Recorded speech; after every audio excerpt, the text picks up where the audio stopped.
Okay, thank you very much, guys, for tuning in. I'm just running a little bit late, a couple of minutes.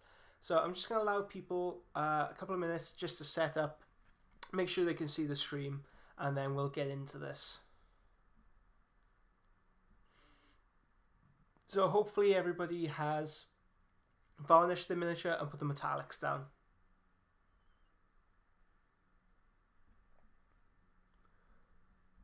Okay, where are you? Share.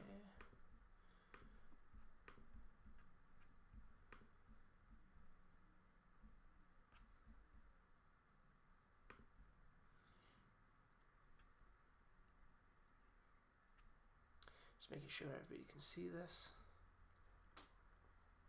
I hope you enjoyed the black marble tutorial, guys. Hopefully I can produce a few more quick shared videos like that. I'm not sure whether to open up another Patreon tier especially for this. I'm not exactly sure how frequently I can make that, so that's the hesitancy I have with producing that.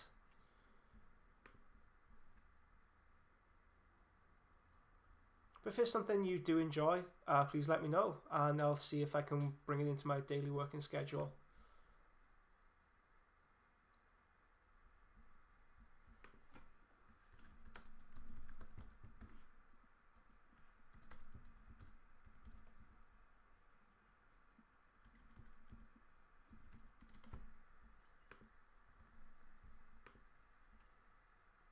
Let's find a nice image.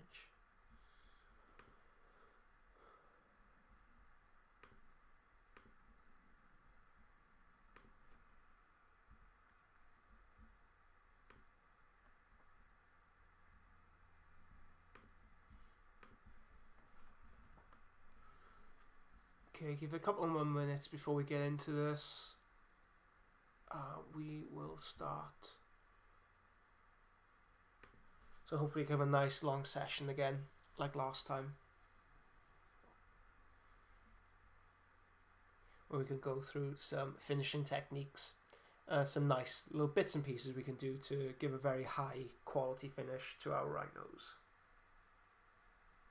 or our vehicles. So in this tutorial, in this session, we will be going through oil washes, how to get the most from your oils, pin washing, oil painting techniques, pin washing especially. What else will we be going through? Weathering and decals. Yeah, how could I forget decals? As I'm sure you're all aware, I am jumping through the roof because Forge World have just announced that they are releasing the Blood Angel decal sheet. I could not be happier. So I will not be showing you how to put decals on this vehicle, but I have prepared something for us. So don't worry, it's something I prepared earlier.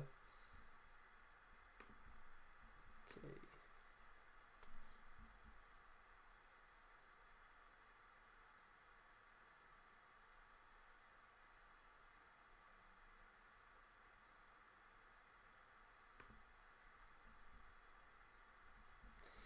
Okie dokie, I will have... Okay, I'll have this feed open. If you're live, if you're watching live, please let me know in the live chat. Say hello, say just don't say anything racist or abusive, please. And we'll get into this. Okay, so to start off with, let's go with oil paints. How to use oil paints. First off, do yourself a favour, guys. Get yourself a palette. Buy yourself a decent palette. So let's put this off to one side. Demonstrate this.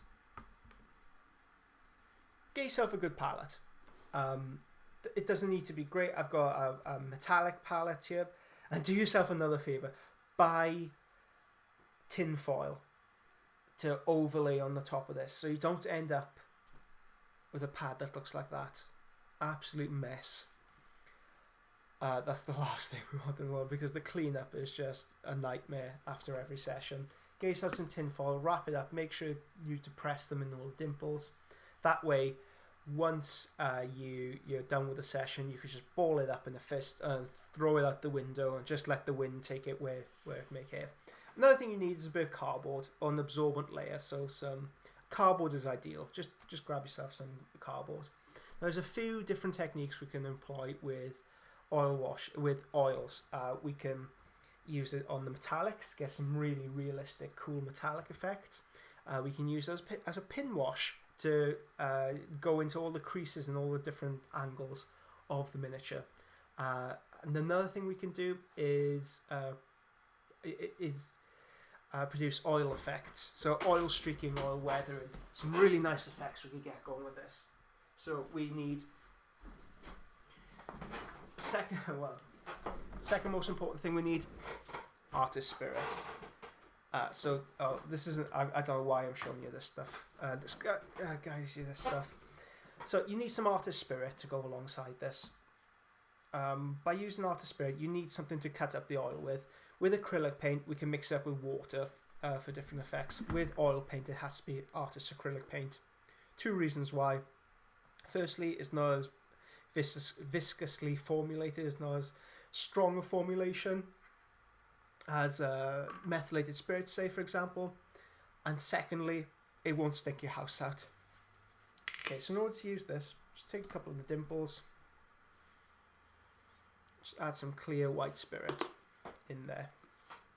And then, of course, we need some oil paints. So I have raw umber. Can't read it there, but that says raw umber, burnt sienna, and lamp black.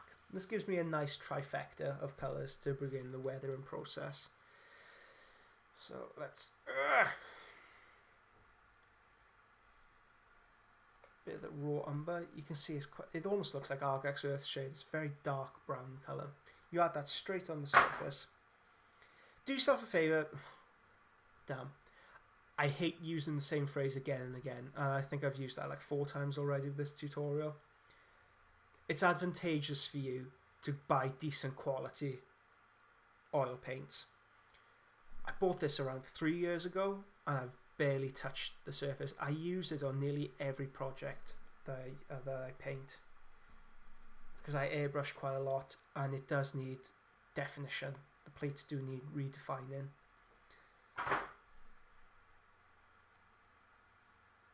I'm using Georgia oil paints, but you can use Winsor & Newton. Buy yourself the artist quality, the artist grade ones, and they'll just last your lifetime. Oh, hello! So we have Sullivan, Mark, Tom, Alistair, Rob, and Chris. Oh god, okay, so Chris is a bit of a trooper. He's viewing this at 4 o'clock in the morning where he is. And we've just been through a lesson before this, and this 4-inch bug has been following him around. I think it's going to kill you, Chris. Sorry. Great to have you all here, guys. Thank you so much for joining me live. And any questions, please feel free to fire them through, and I'll try and answer you in a timely manner after the delay, of course. Okay, another thing we need to consider when using oil paints is the kind of brush we are about to use. Now, we don't want to use our finest Winsor & Newton Series 7 Kolinsky Sable brushes. We need something a bit more hardy. We need, ideally, a synthetic blend brush. Now, synthetic blends are better when it comes to this because they're slightly hardier in makeup. The bristles themselves aren't made up of natural hairs, so they aren't going to damage quite as quickly. Alternatively, we can just use an older brush. So unfortunately, this boy, he's been through a lot with me. Winsor & Newton Finest Sable. You can see the bristles have started to splay out. We have this one as well, Winsor & Newton Series 7. It's coming to the end of its shelf life.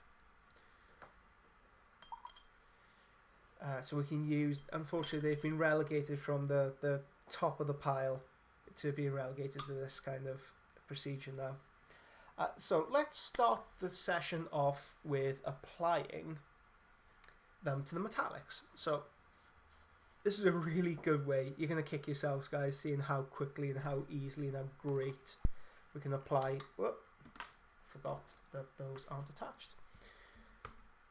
How easy it is to use oil paint and how easy it is to produce very realistic and awesome metallic effects. So take my vehicle.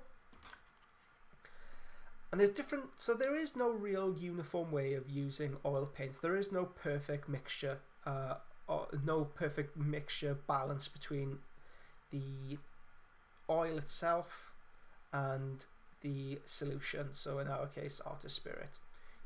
You can use them in different varying degrees to produce different results. So the more oil paint there is, the thicker the solution. And that's what we're going for here. We want a slightly more thicker solution. So I'm just getting some black and some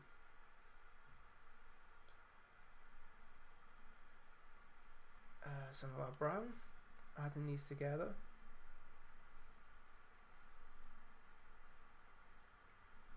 Add this to the surface to see what kind of solution we have. The thinner the solution, the more it's going to spider out. So if we take this solution, put it on, you can see it's spider out. It's quite watery. We want it to stay where it is. In effect, we're staining the underneath. We are staining the metallic color. So I'm just going to add this. Ooh, that's far, far too thick. But the beautiful thing with metallics, just add a bit more thinner to them. You have to be careful of that. You see it's kind of sputtered out there. We have to be a bit careful there, just to make sure your brush control is good and we don't end up with any sputterings. But again, there's no need to worry, because oil paints take such a long time to dry. We have about a day to correct that mistake, a day and a half, maybe even longer. So this solution, I'm just applying this to all my metallic surfaces. It's quite thick, and I want to, in effect, stain the underneath, to stain these metallic colours.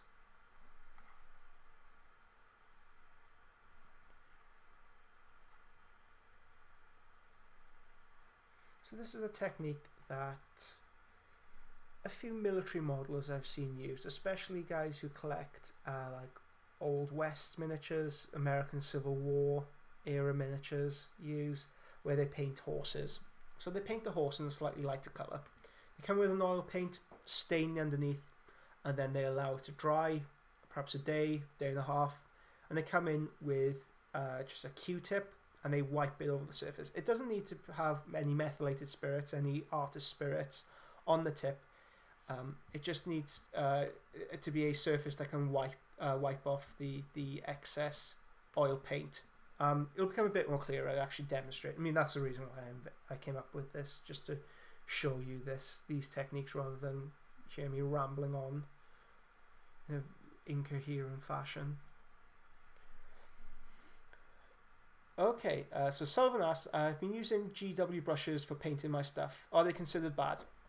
I haven't used them in a long time, Sullivan. I can't say whether they good or bad. But I can certainly tell you that there are maybe better brands out there. So it seems to be the king of the pile is the Winsor & Newton Series 7 Kolinsky Sable. I have made a video on this subject. It's a shorter video and I will be releasing it as another freebie to all pledge levels, detailing the different kinds of brushes that I use. I think that'll be an interesting video for you guys. I certainly think there are better brushes. Well, better. There are. I don't want to say better because I haven't used them. I can't give my seal of approval. The ones I enjoy using are watercolor brushes, so they aren't synthetic blends. Apart from kind of like the dog work we have to get to do. So I hope in that rambling fashion. So a video is forthcoming on that subject, exploring different kinds of paintbrushes and how you can apply them, Sullivan. Okay, Robert, how happy are you with the Blood Angel transfers? They're alright. Nah, mate, I'm over the moon. I almost I almost punched a hole through the wall when I saw them. I'm so happy. How about you, Tom? Are you happy with them? I won't be demonstrating how to apply decals on this vehicle because of that very fact, because I'm waiting for them to come out, but I have prepared something to apply decals to for this session to demonstrate. So all the metallic surfaces get this.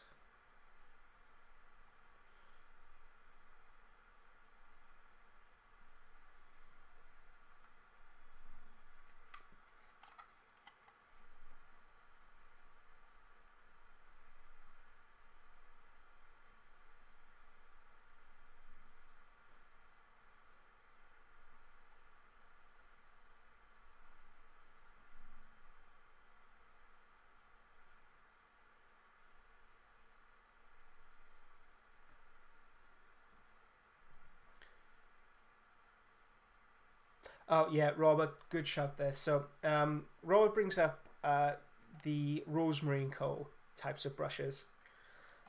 Funny enough, I will be doing demonstrations with these.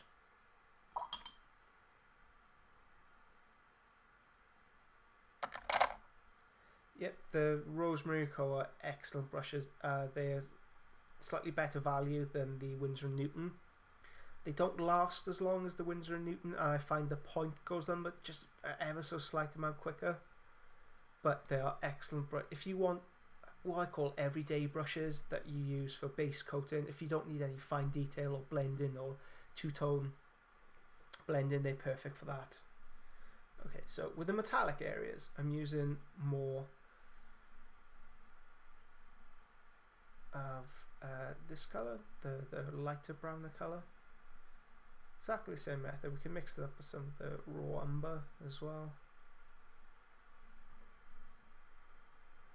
Just going to apply these roughly over all the metallics. So this is a slightly thicker formulation than we'd want for pin washes.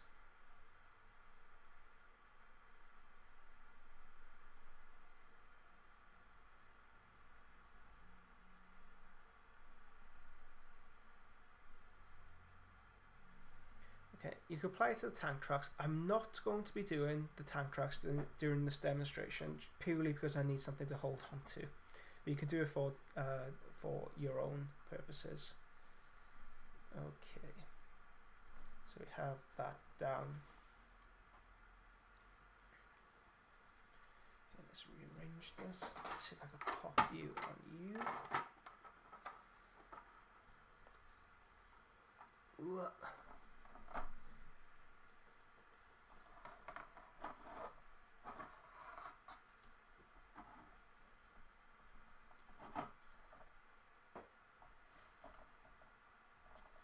Let's make sure you're all in the camera. Okay, so for this next stage, we will be applying the pin wash. So we've applied the black and the brown to all our gold. Oh, I just noticed I haven't. Made a liar of me. Ideally, you'd need to allow this to rest for maybe a day. You can come back. So I'm going to speed up the process. You really shouldn't do this with a hairdryer because it doesn't really speed up the process that much. Oh, look at the mistake I've made. Look at that huge clunky mistake there. Damn, what am I going to do? How am I going to fix that? Is the entire thing ruined?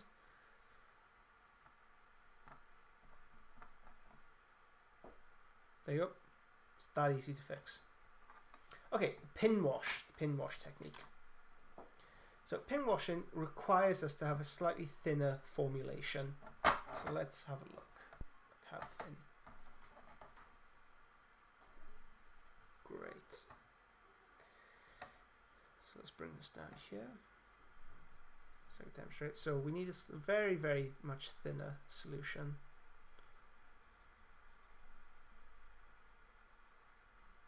So when we add it to the surface, it kind of spiders out like that.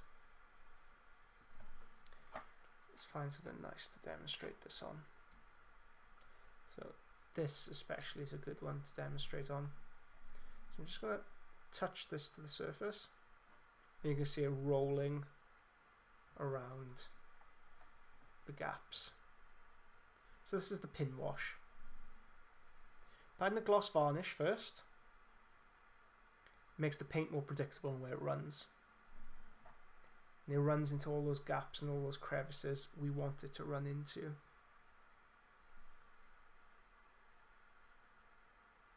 And it gives definition to the piece. Because airbrushing can leave a miniature looking devoid of atmosphere, devoid of definition. It's these stages that give it that definition. See it just running down.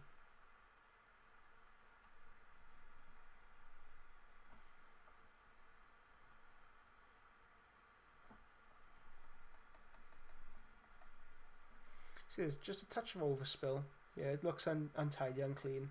We're going to allow it like that for a bit. We're going to come back to it at the end of the session just to clean that up. The more you allow the ink oil to cure, the easier it is to clean up afterward. So don't feel like you need to clean it up straight away. It is beneficial. It is better for us just to allow it to stay like that for a while.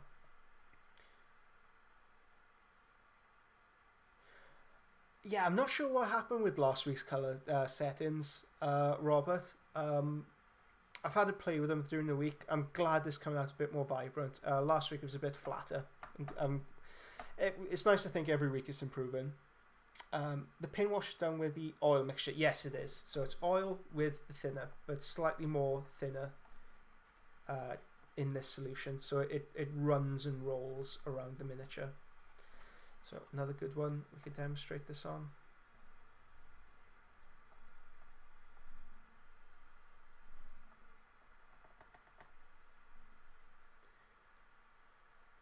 It's up here. So this is ideally you need a rigger brush for this. So a rigger brush is a very, very long, thin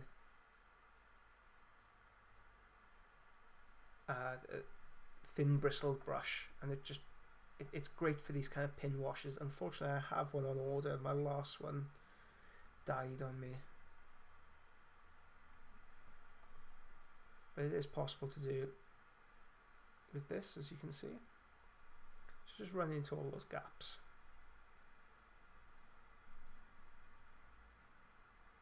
And I'm using black. I'm not using any colours. I found that by using a purple, say, in the shadows, it comes up as a very, very strong purple tone. It doesn't really blend in with the background like, say, an acrylic paint would. So I use black for everything because you can soften this up in later layers. You can soften this up with your brush.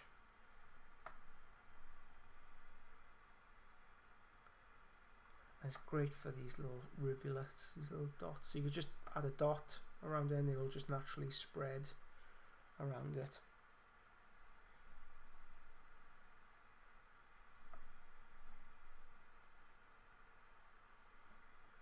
Have any of you guys tried this technique yet? The saran wrap marble? Let me know if you have and send pictures if you have. I'd love to see what you've done. It's one of those techniques I do regularly admit it needs a bit of practice just to get right, get perfect, but it's a really good technique to have in the back pocket because it can produce good marble effects so quickly.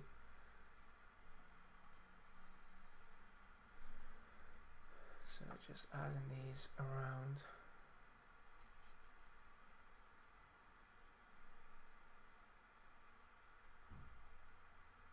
Again, you may find there's just gaps like this, little splodges where you've placed the brush down at first. Don't worry, just allow it to cure and we can come back to at the end of the session just to clean anything up.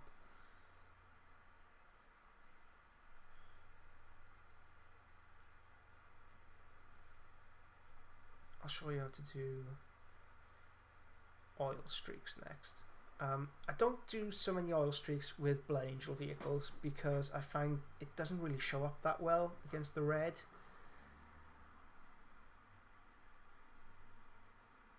But it does look great, especially on Imperial Fists, lighter vehicles, Iron Warriors of course. It looks great on slightly lighter metallic surfaces.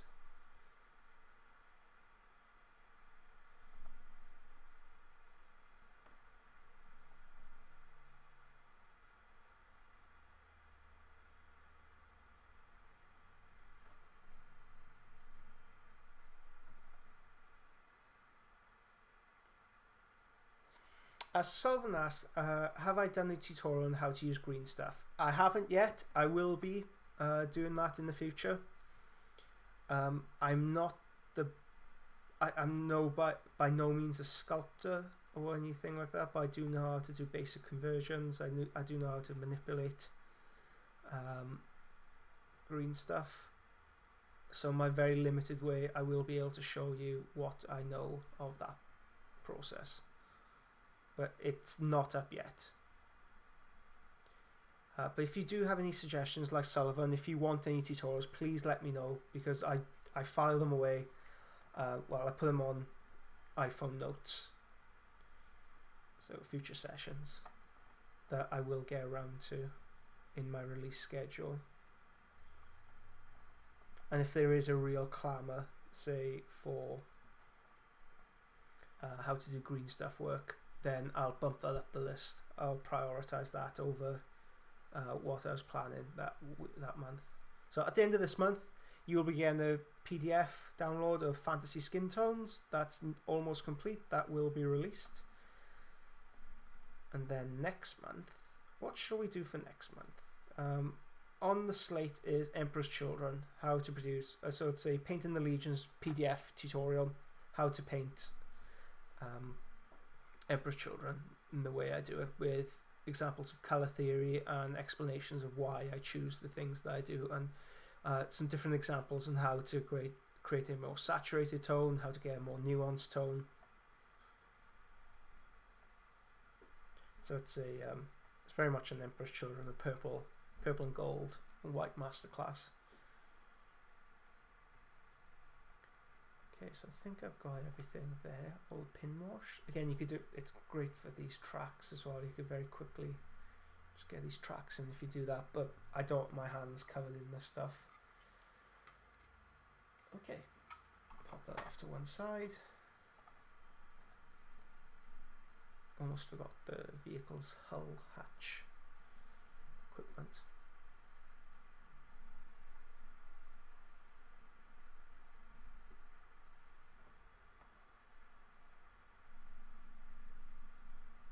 Now this has produced very realistic metallic effects. If you wanted slightly lighter effects, there are different ways, different challenges, different ways again, results for that. But this is more of a kind of desaturated, more militaristic look for metallic effects. With the Heresy, I try and aim for realism in everything I do, which isn't always what maybe judges look for, or if you go for like an heavy metal scheme, this isn't the kind of technique. These aren't the kind of techniques you use for that very clean cut effect. Even though we are being very clean with our methodology. We do use slightly more grey in the midtones rather than a very bright electric look that's maybe more associated with an heavy metal style. So these are very much military modeler techniques to produce very realistic effects. Okay, so I'm just going to pop it off to the side, allow it to dry. With oil paints, you need to allow a couple of hours to dry at bare minimum. Ideally, you'd want to allow this to sit overnight, but we can't just sit here twiddling our thumbs talking about, well, perhaps we could. Let's give that a try, guys. Instead of me showing you anything, let's just talk 30k. But no. So in the interim, I want to show you how to use decals. So ideally, you'd want to apply decals or water slide transfers before the oil stage. You do this because you can add oil weathering on top of them, but I would add another 12 to 24 hours on top of our working time, because you need to allow them to dry fully before you can move on, which is time we simply do not have at this juncture. So here's something I prepared earlier. I have a, what is it?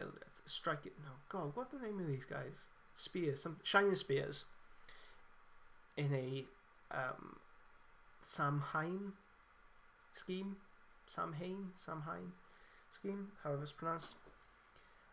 So as you can see, this bit has been varnished where the rest hasn't. You can see the kind of saturation you could get and that shiny quality you get to it. So it's important that you varnish the miniature before adding decals onto it.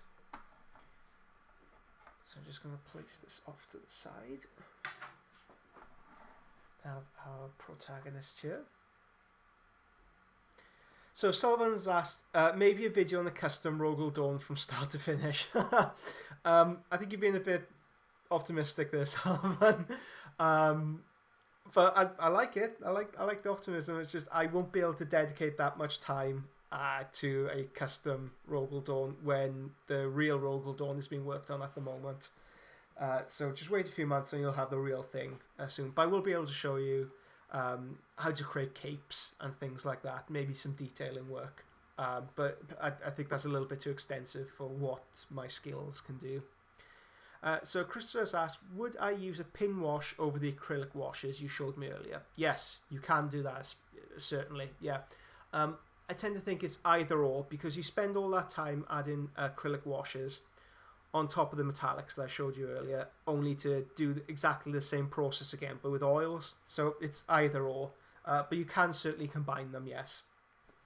Okay, so decals. You absolutely must buy these. Microsol and Microset. I don't normally say you need to buy anything. It's far better for you to learn how to use the equipment you have. But if you don't have this, you don't have the right equipment. So what we need to do is get a transfer.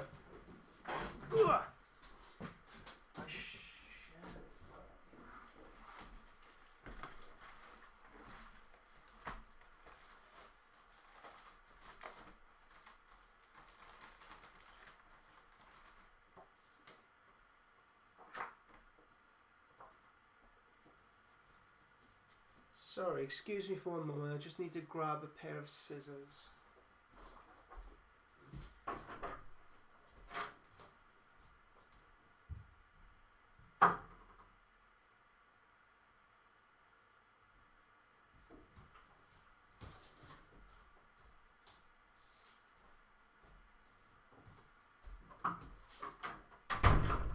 Oh gosh, sorry about that. A bit dead air. So I have this old classic transfer sheet here. With the new Forge World decals especially, you don't need to worry so much about getting a touch tight surface here. So with the older ones, as you can see, there's a bit of a film around them. We need to get this as close to the pattern as we possibly can to get the best result. But with the newer, especially the Forge World decals, we don't have to worry about this so much, because the formulation actually melts this off when we use Microsol and Microset. So I'm just going to very carefully. So if you're using this in your own time, make sure you get this as tight as you possibly can.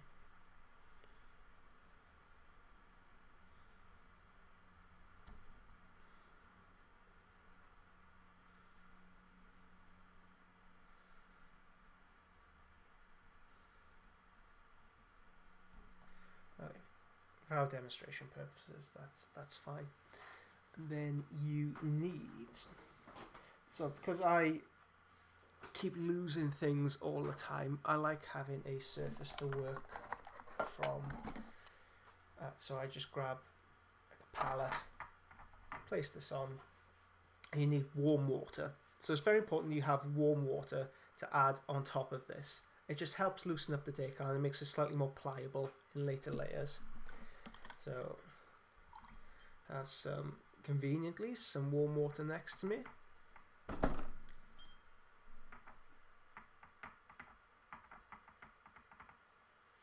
So unfortunately there's a bit of purple on my brush.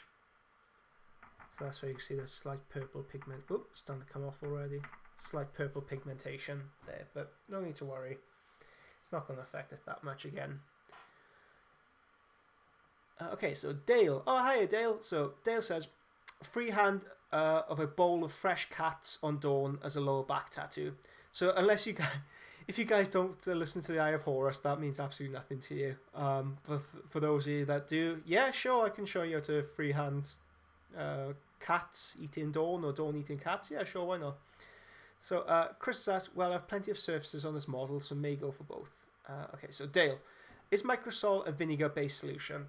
I'm not sure if it is, but it certainly smells vinegary.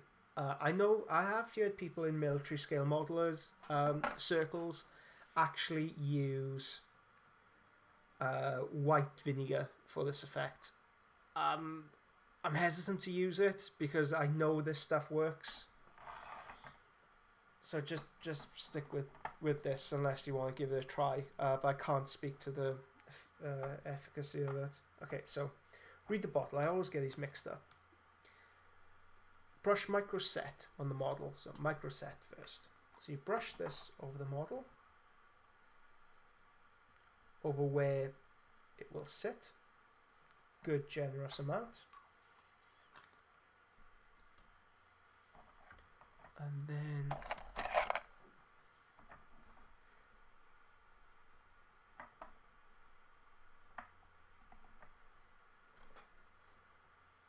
so the decal is split here. It's very easy to link up. So I'm just going to slide these two off.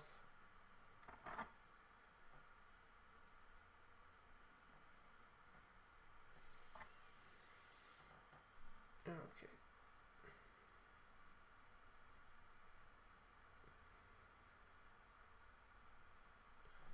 There you go. And then with a brush. So ideally you want to use some microset as well to just manipulate it into place.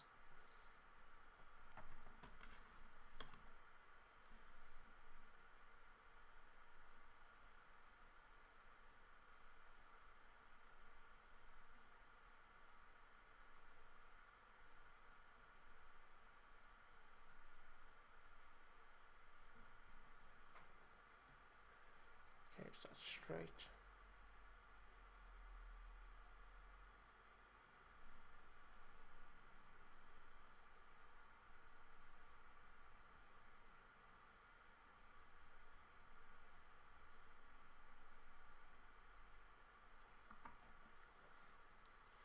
Okay, that's looking pretty good to me. What do you think, guys?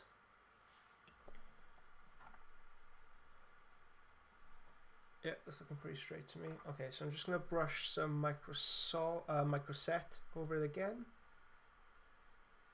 Very lightly running over.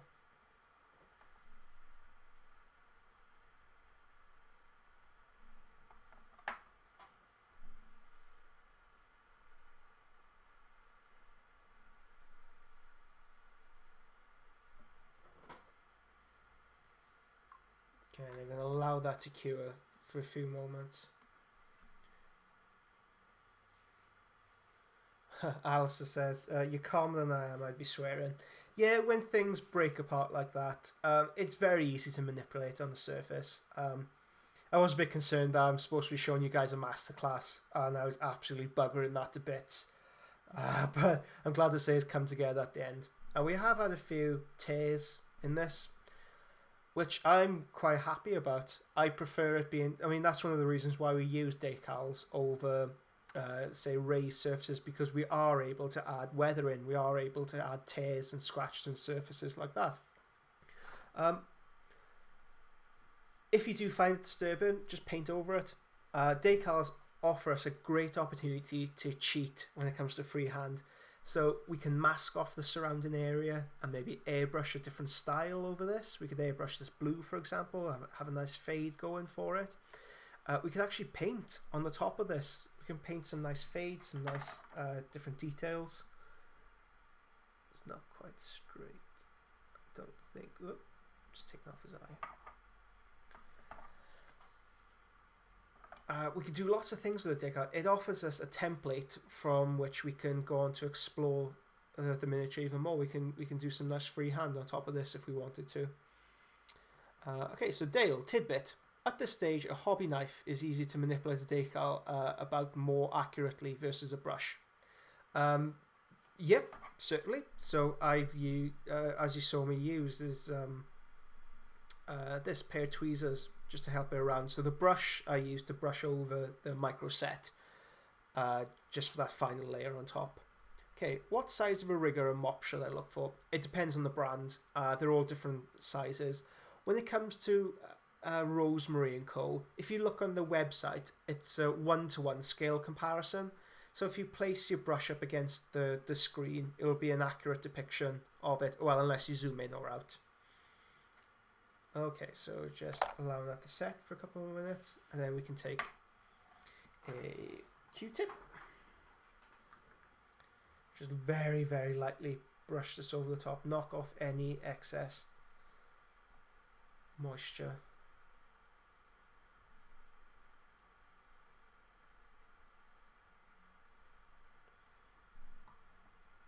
Okay, then the next one, micro set. So get our brush again. Oh, nope, sorry. Microsol. It's the next one, use the red one. I always get them confused. Oh, so here's something I found works.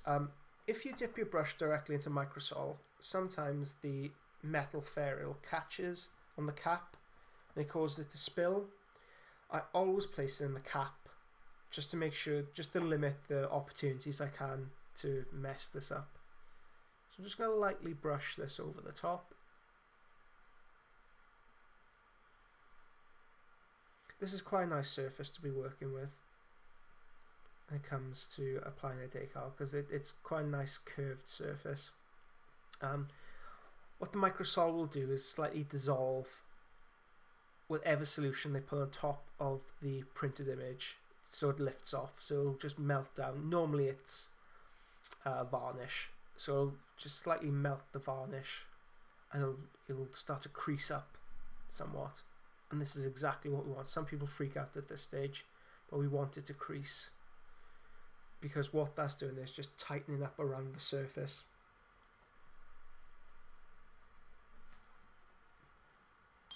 Don't use your best brushes for that, because it's quite a harsh solution. It will destroy your bristles.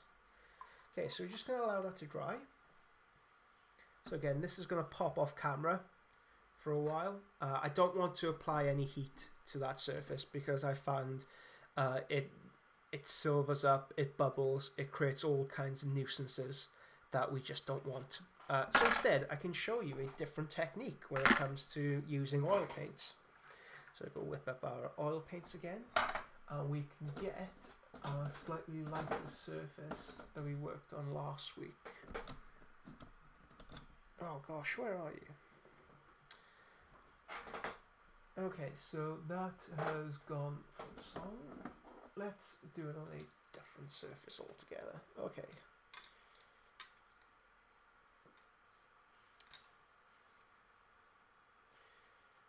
Okay, so let's do it on this surface. So this is a demonstration piece where most of the paint lifted off after I took off the masking fluid. So ignore that half. Don't need to concentrate on that half. It was not a mistake. It's a happy accident. We can concentrate on weathering techniques for this, especially with oil paints. So the reason why we use a gloss varnish to aid us with our pin wash is this exact reason. So this wasn't given a pin wash. Let's go in with our oil paint. So the oil paint won't damage the underlying layer, it won't strip the underlying layer. It's not going to harm the paint job at all. But what it will do, so when we add our oil layer, so it's all good at first. All looks great, all looks fantastic. But if you can, so if I just concentrate on this, you'll see here especially, you see it's starting to spread out. You see it starting to seep out into the surrounding colour, because we haven't had that gloss varnish to was in effect break the surface tension. So by adding gloss varnish, if you can picture your hand, there's lots of creases, lots of rivulets, lots of different patterns in there. If you add a gloss varnish over the top, it's going to sink in, it's going to mask up and fill in the shallow ravines. It's just going to leave the deepest cuts. So instead of the paint, when we add it on top, going into all these shallow cuts and surfaces, it's going to run directly into these deepest rivulets and run along there. And that's what's happening here. It's going into the shallower cuts.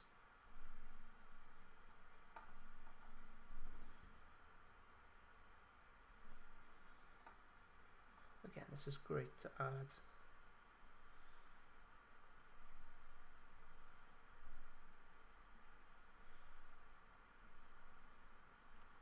You can correct this, allow it to dry completely. Next day, come back with some clear turpentine or some clear artist solution on your brush, and you can push that back into the shadow. But it's adding another step, it's adding another stage and more time. So it's just a time-saving measure. Right. Oh no, Dale has unfortunately had the same thing happen to him with his micro set. So he placed his brush inside the thing and it caught on his ferrule and I just knocked the bottle over. Yeah, I've done it myself. I know that pain. It's not expensive, but once you learn how to use this stuff, it's such a great tool in our arsenal for decals. And if you're anything like me, you'll end up preferring using decals or water slide transfers over raised surfaces, just because you could do so much more with them. If you have a molded surface, well, that's it. You paint it. That's it. You can't scratch it up. You can't add details to it. That might be a good exercise for the next line of seminars. Some simple free... Actually, yeah, would you like to do that for the next seminar session, guys? Simple freehand? I think that would be a very, very good lesson. Okay.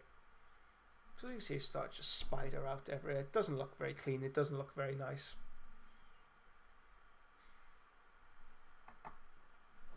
So that's the reason why we use gloss varnish. I will be able to show you a bit later on in the session how you manipulate that back into the background, because it by no means is this ruined by any stretch of the imagination. Okay, so let's show you how to do simple oil stains. So we're going to take a bit of our raw umber and our lighter colour. Just going to mix those together. Neat. We're not mixing them up with anything else. I'm just going to add it pure onto the surface.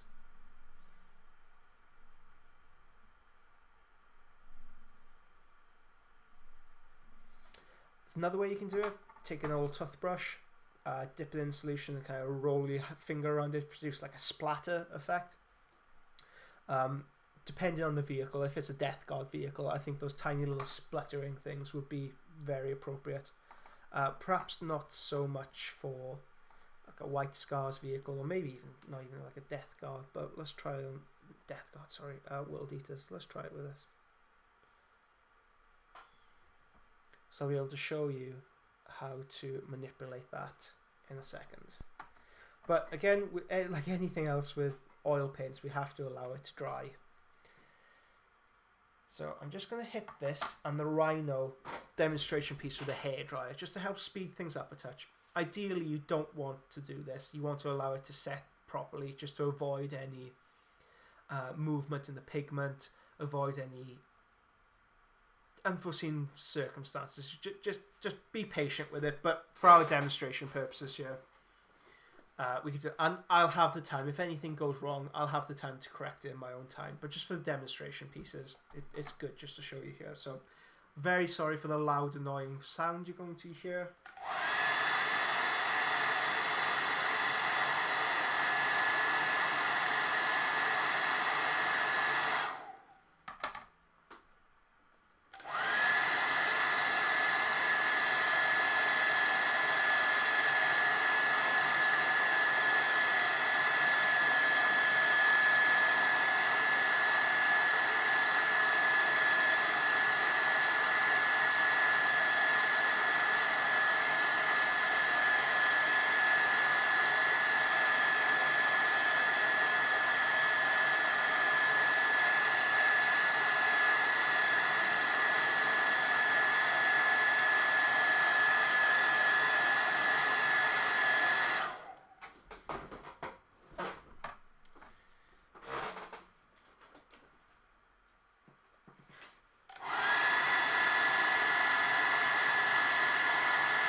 Okay, sorry about that, guys. Okay, let's show you how to do these little oil effects. Hopefully it's dried enough. So with these oil effects, ideally you want to allow it to dry for around an hour or so before dragging this down.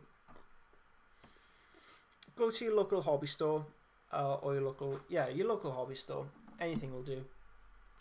And you could buy these really cheap ass brushes. Pure synthetic, just garbage. Apart from this. So you can give it a Bart Simpson haircut. Just go to town there. Leave your baby sister do this, or your daughter. Just give it a haircut. The more irregular, the better. So I'm just going to dip this in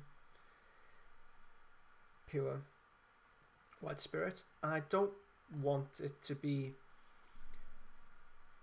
wet with it. I want it to be damp. So I'm just going to put that on the surface of cardboard just to soak up any excess. I'm just going to drag this directly down.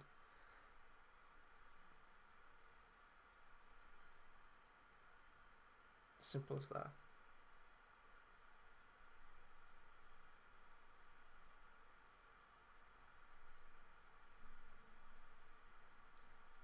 So this effect looks great for Death Guard vehicles.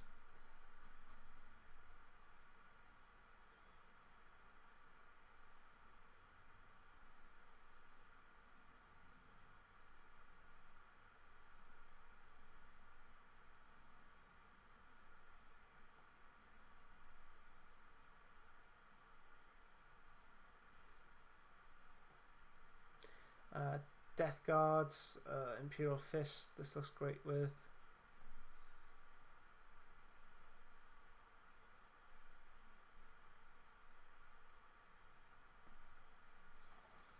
I haven't, Ultramarines, that's good. I haven't seen it used with Blood Angels so successfully, just because we already have quite a light red surface area. What we can do, because this is such a malleable paint. So again, same process, need a damp brush, not a wet one. I hope this comes up on the camera. Let's bring it up slightly more. So I can actually manipulate the oil to where I want it to sit.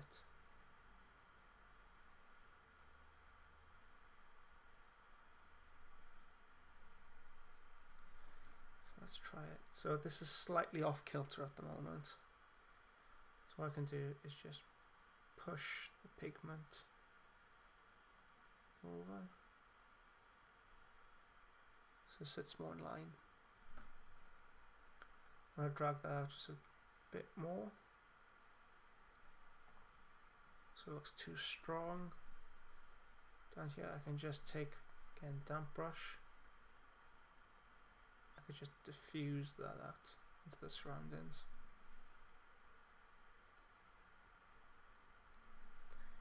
If I think it's gone too far, I'll just knock it off.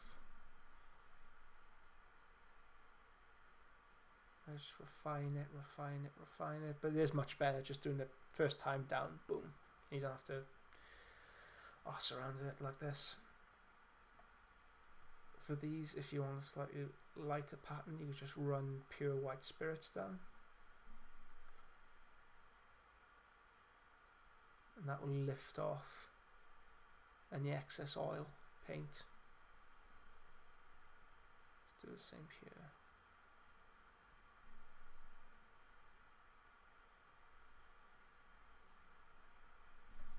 If you don't want any, so you can see around here, it's almost, well, not almost, it's spidered out into the background. So again, damp brush. I'm just brushing that pigment back into the shadows.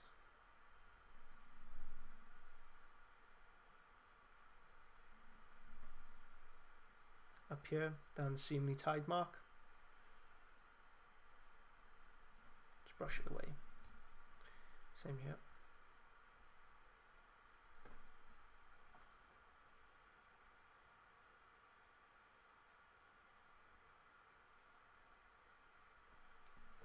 Anyway, that's the first part about rust streaking. Again, this looks spectacular on larger vehicles like this, on lighter vehicles like this especially. Okay, so let's go back to our Blood Angel vehicle and what we can do here. So the oil should have dried somewhat, but again, even with a gloss varnish surface, you can see a touch of spidering has occurred. It's only natural, it's going to happen. So we can very carefully take our brush, we can run this over the surfaces to get rid of any excess.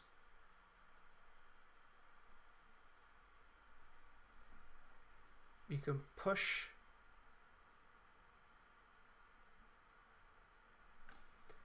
any string over pigment back just to make it more natural, or we can even diffuse it out into the surroundings. So under here especially you can see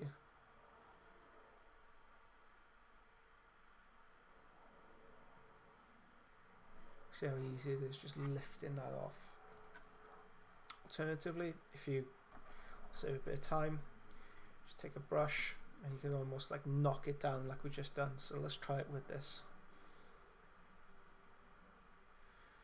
So it almost produces like oil streaks.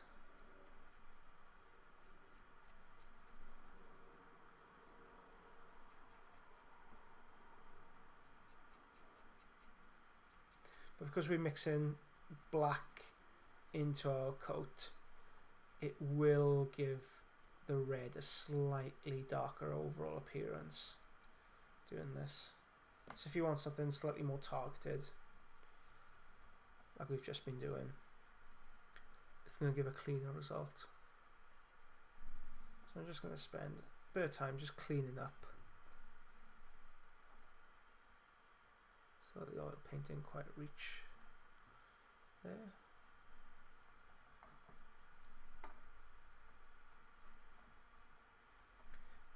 So oil paints allow us to have a lot of fun with the surface of the miniatures because there's such a long drying time. Experiment with them, guys. Just give them a go. It's very easy. They're very easy to use. They're much more forgiving than normal acrylic paints. Much more forgiving. They can be placed over decals to weather them. You can do a lot of different things with oil paints. If you're feeling adventurous, you can even paint a miniature from start to finish using nothing but oils. I wouldn't recommend it just because you'll be there all week. But I know a guy when Games Workshop Heavy Metal first started kicking up. I can't remember his name unfortunately, but he painted all his miniatures in enamel paints and he got some amazingly smooth blends with them.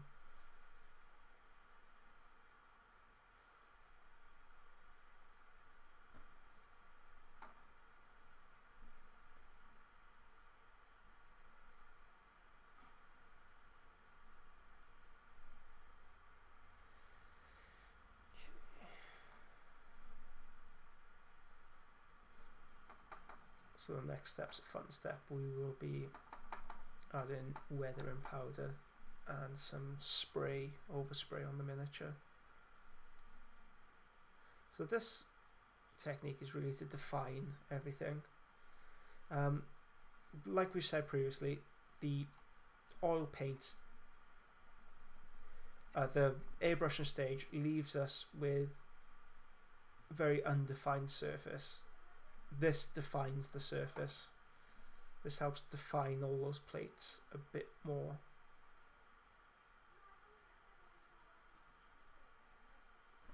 There's a lot of oil paint there, so I'm just gonna, I can lift it up.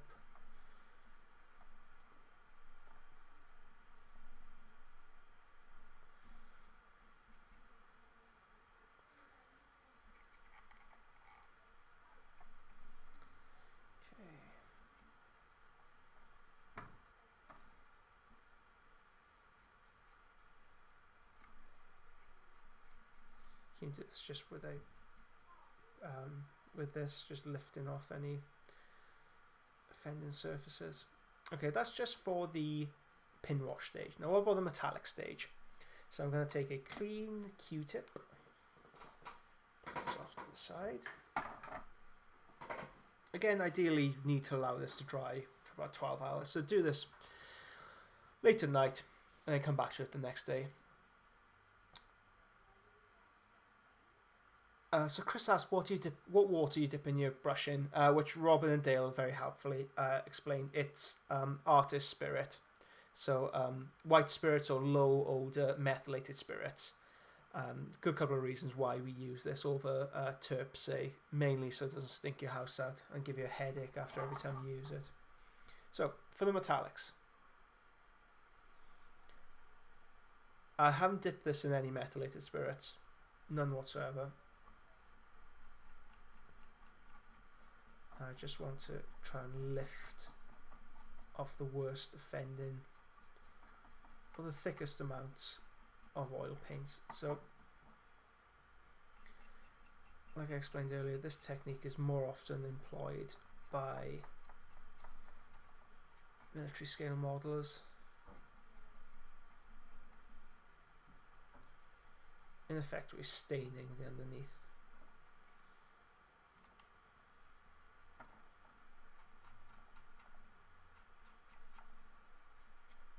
If you want to take slightly more off, just dip it in clean spirits. Now lift more off.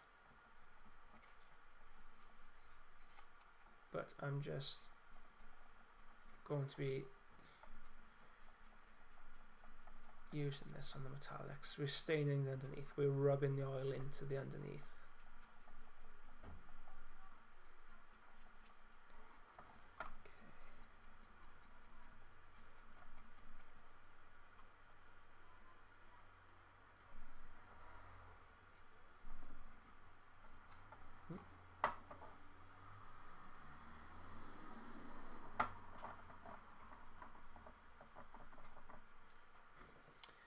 Do the same for these.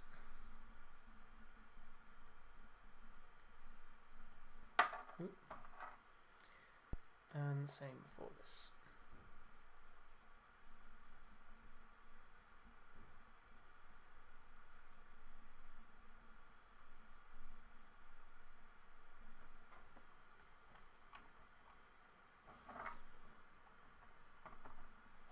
Okay. And that's that for the metallics until we come to highlight them. Right, so where do we go from here? So at this point you would have applied your decals. Any weathering you would have applied with oil.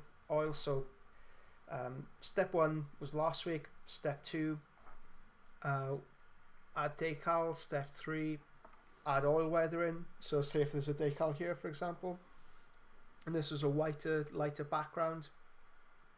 So if this is a Death Guard vehicle, add the Death Guard symbol here. Add some oil up here, and you can drag it down over the decal. Looks fantastic for doing that.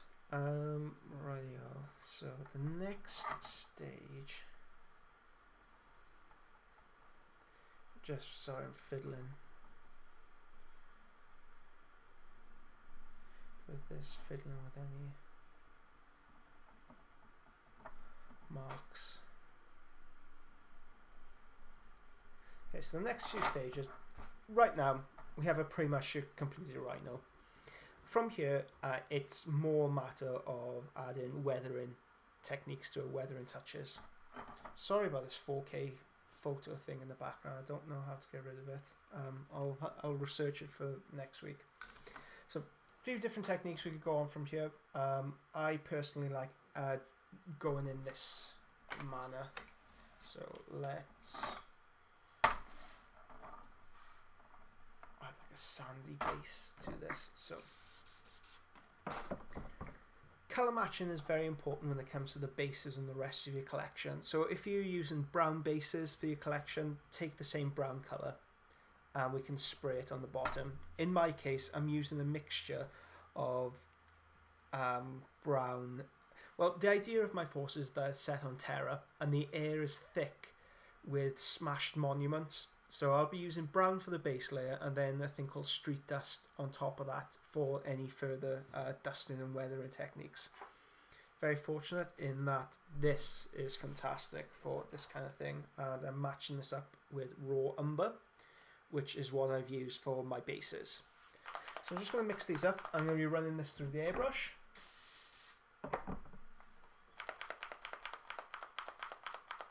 We're going to add a light dusting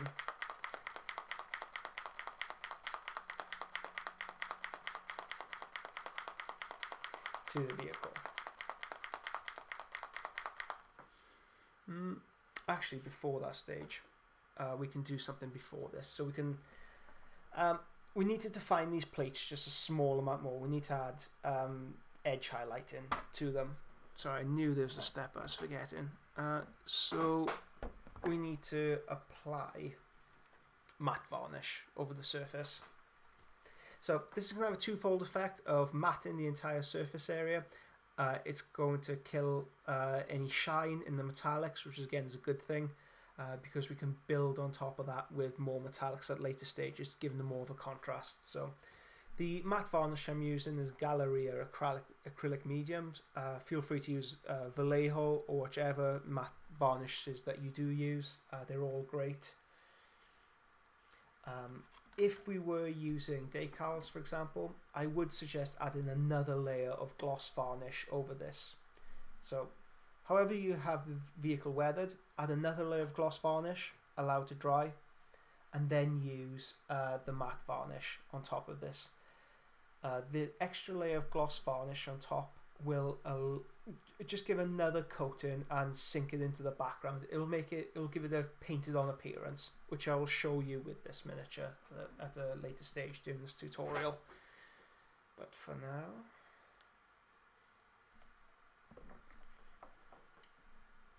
I will produce a PDF of this sometime in the future, just to make sure that all the steps are clearly explained and you aren't getting confused between any of them.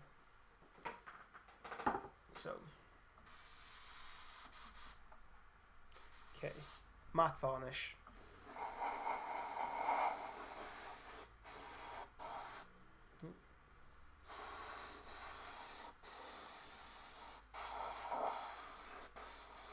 Don't worry if it goes over that surface, we can add more gloss varnish at a later stage.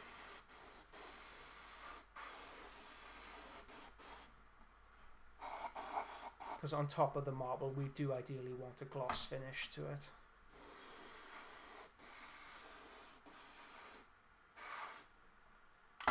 Oop, that's bad.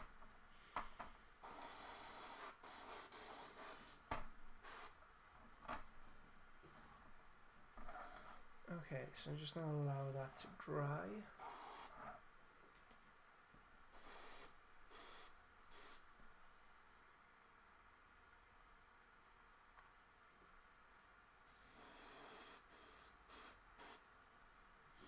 Okay, just going to empty this varnish.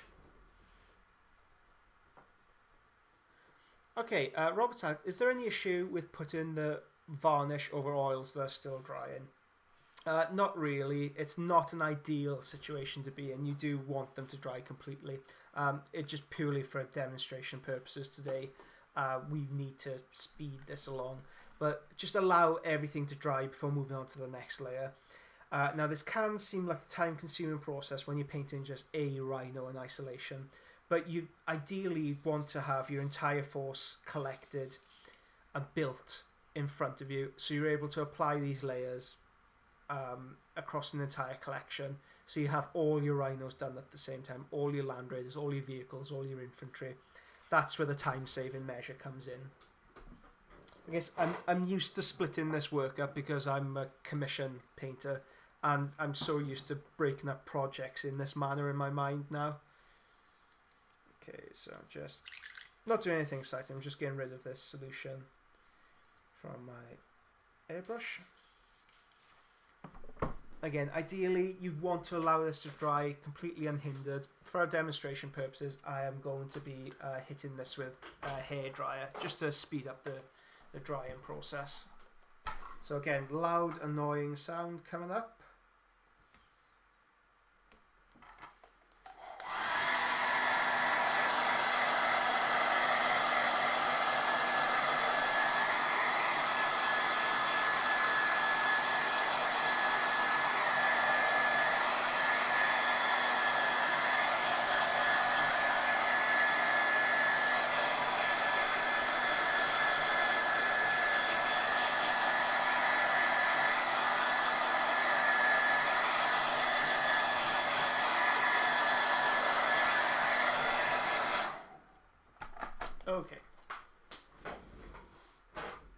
So we need to detail this miniature. We need to give it some edge highlighting. Now I know edge. I say this again and again and again. It feels like it's becoming a bit of a catchphrase for me. But edge highlighting can be seen as a bit of a dirty word when it comes to heresy miniatures, especially because we associate this so much with the heavy metal style of painting that has fallen a bit out of fashion in our circles, but it's still necessary for our stage here, just to give definition to the miniature again, because it looks very nice at the moment, but it could do with a bit more definition. For this, I like using a very unusual brush. You may not have seen this before, but it's a short-handled brush, and it's very coolly called the Eradicator. How cool is that? So I'm going to take some... Ooh, sorry about that. What is this? Hot orange. Just going to hit the highlights with the Eradicator. Again, you can mix this up with some sunny skin tone for those very higher portions. You can even go pure white sands if you'd like that ultimate contrast.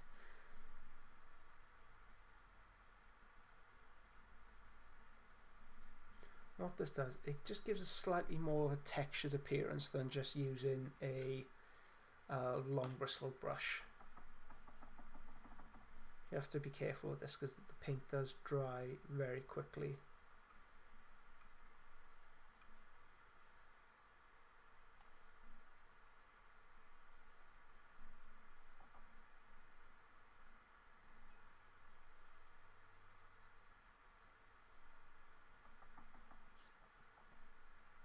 You don't want to damage the brush.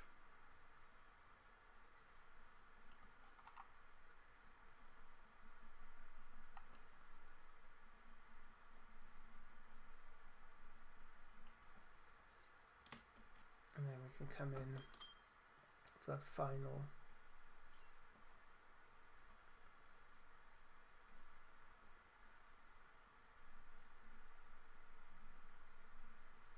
So the Eradicator brush gives a very, very subtle hue change.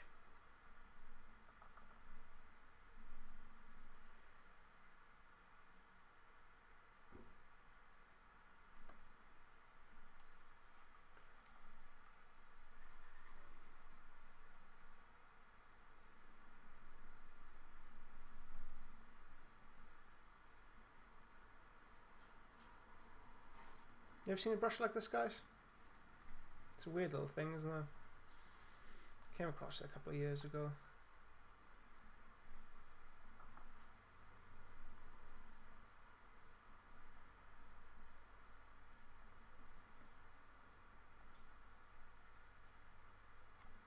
So any mistakes like that you make, don't worry.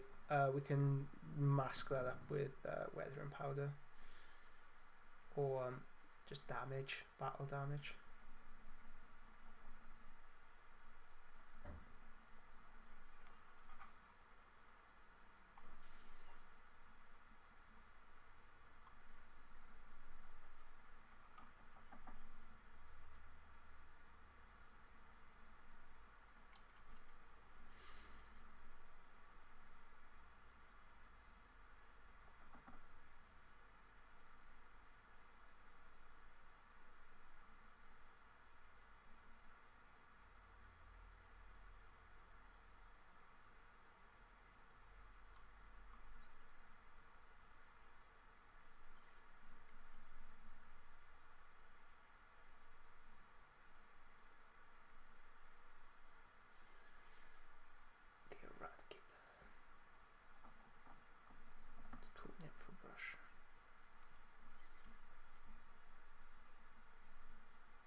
Yes, extremely targeted dry brush. That's it.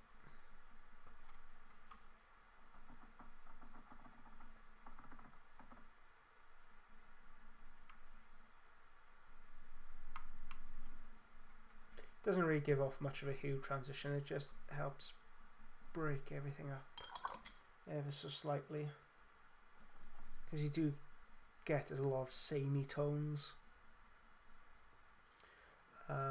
when airbrushing, and it can kill texture.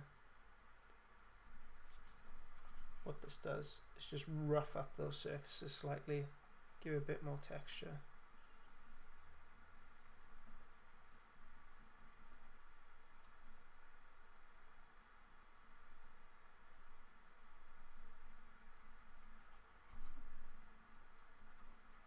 Now, something I've noticed with Heresy miniatures especially, that people really love exploring textures. So battle damage or leather effects.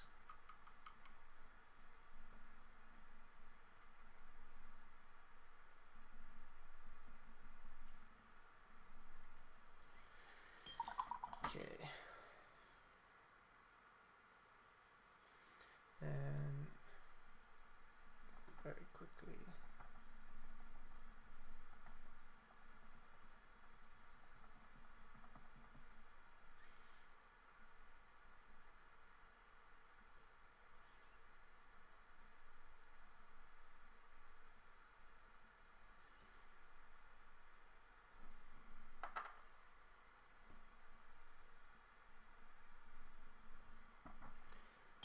So I just want to very quickly refine. So I want to pick out any of those highest highlights.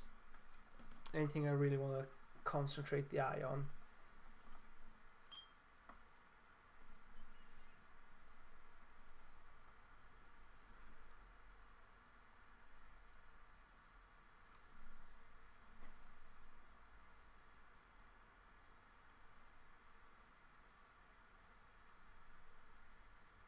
And the Enforcer's already given us that preface. Let's put this down on.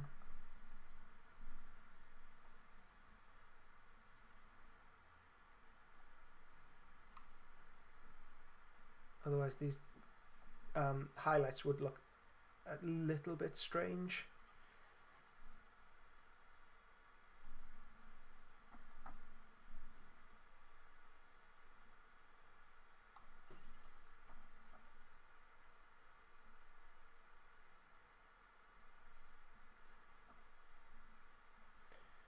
It depends how detailed you want to get with the Rhino. I thought I'd show you everything. You can leave it up to you whether you want to do this stage or not.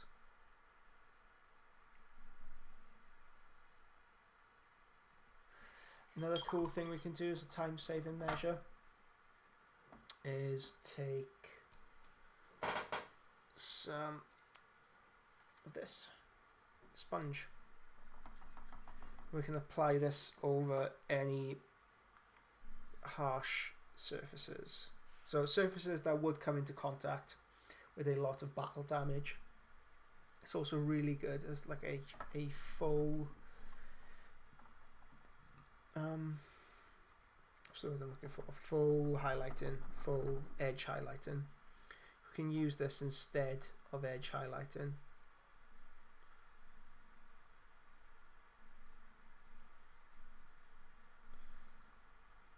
So any random chips that occur.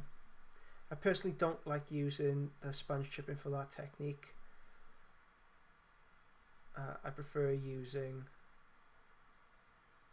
metallic color for the sponge chipping. So I'm just adding a few notches here and there. So when it comes to things like this, we've made a little bit of a mistake. There's too much there. So we take our charred brown. So if you don't have this exact color, just take a brown, add black into it. Just going to very carefully, with this very thick brush, add a notch inside.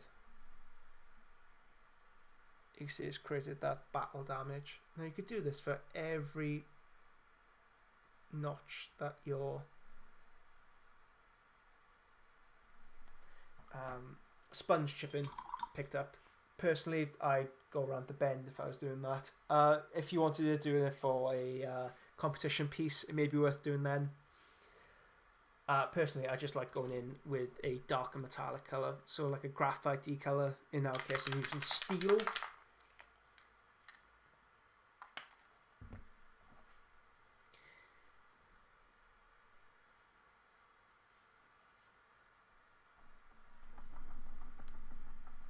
See what this does now. So I'm just going to apply this to any surface that's really picked up. So it just gives it that very naturalistic tone. I like doing this on most of the edges of the vehicle. If I was smart, I would be using this, not my fingers, and getting it all over the miniature. So you can use a sponge with a pair of tweezers.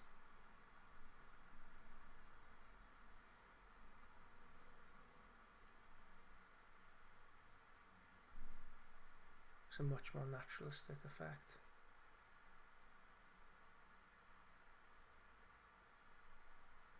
You can do that on the black as well. I haven't highlighted the black yet, so that's the reason I'm not applying that yet. So I'll put quite a bit down here around the door.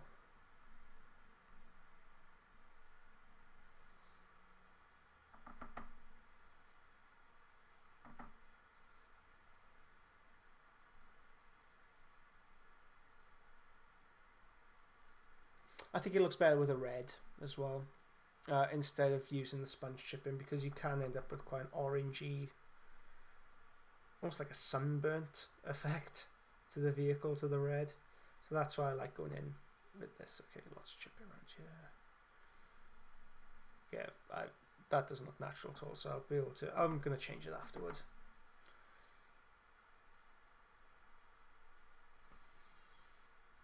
Any imperfections in the sculpt you could cover up at this stage.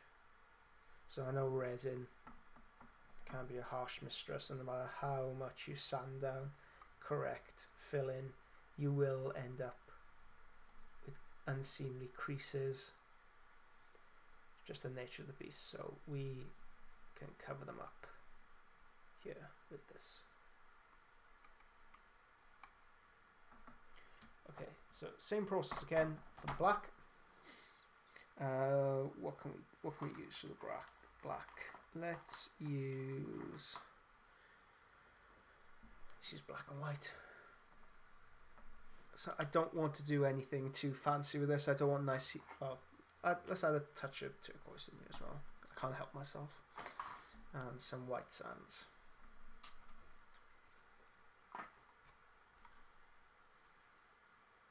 I'll take the Eradicator. I keep wanting to call him the Enforcer. If anybody could tell me what's that a reference to, you get brownie points. Oh, that'd be called Spaghetti, not the Enforcer. Okay, so take the Eradicator. Again, very targeted dry brush like Robert has mentioned.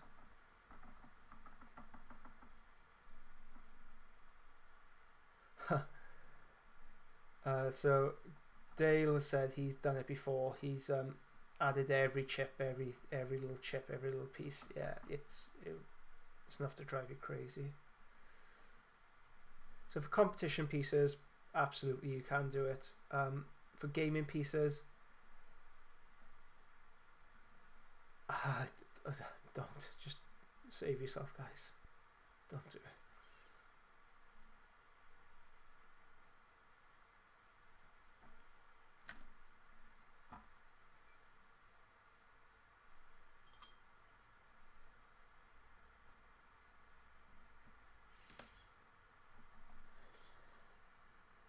So, Chris, how would you cover up a mistake on a non-edge flat surface with battle damage? If you send me a picture, I'll be able to send them more of a concise answer.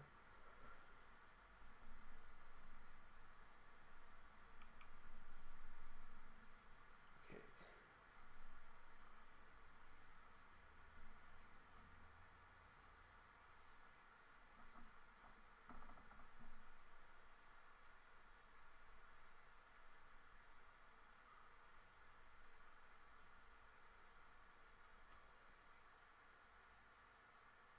So Dale, don't find the V metal C's to be a bit too watery for sponge chipping application. Nope. Just allow them to sit in your palette for a sec, and no, not at all.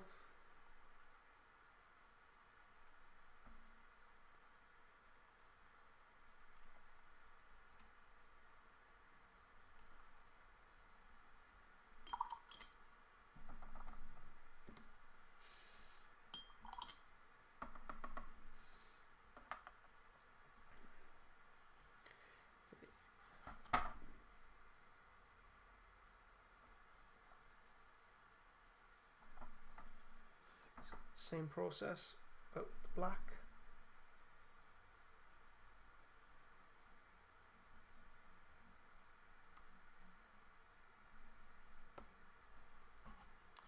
Don't add too much. Okay, so let's move on to the next stage. You could do as much or as little as that stage as you'd like, guys. It's purely up to you. For a slightly more together legion, well, together might be the wrong word. For a slightly more ostentatious legion like the Emperor's Children, you might want to have less chipping on them. For Death Guard, yeah, it's the chipping legion. Let's face it, it's the weathering legion. Okay, so let's move on to the next stage. So as we were talking about before, we need that dust stage. So let's go in with Charred Brown Raw Umber.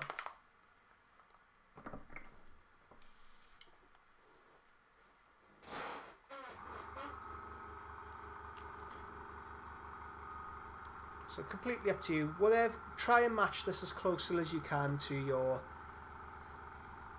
bases as you can. If you just use one colour, that's great. Ideally, you'd want a nice mixture of colours on your bases just to make them look more natural. Because when you look at a field, for example, it's not just one uniform brown, nor should it be for your bases.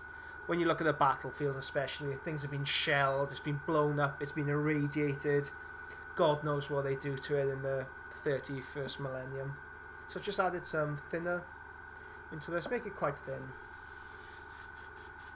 Or a nice thin solution just all around the tracks where mud would naturally kick up on the vehicle.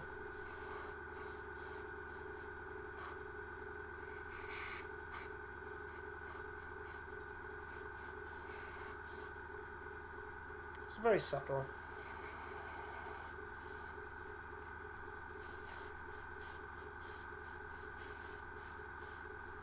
So a very, very, very slight colour transition.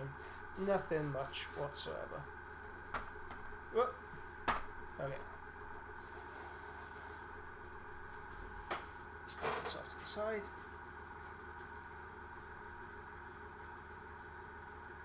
Sorry, I forgot to put on my air extractor. So you're going to hear another loud, annoying sound to add to the cacophony.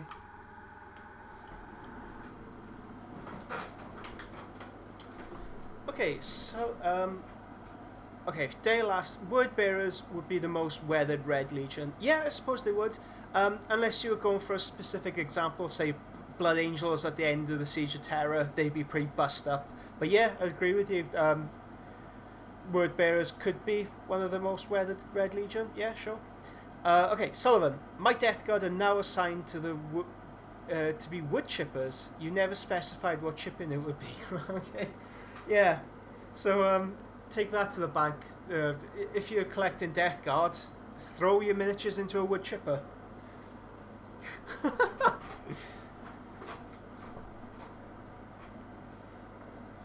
You get some amazing chipping effects. Thank you. So you can thank Sullivan for that pun. I'm so going to use that line, Sullivan. I'm going to completely and utterly steal that off you. So I'm just cleaning up my airbrush. Don't need this for the next stages. We go into weathering powders for the next stages.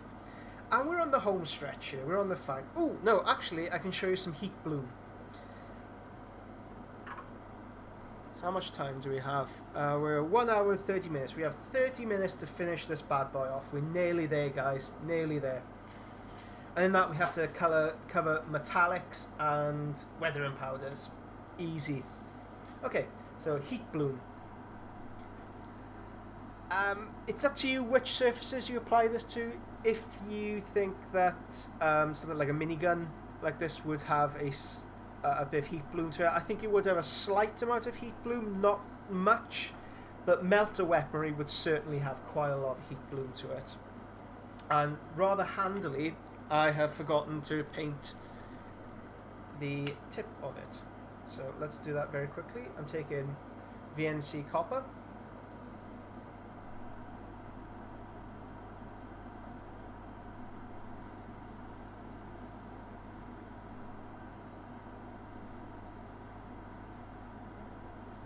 So I can fill in those black squares a bit later.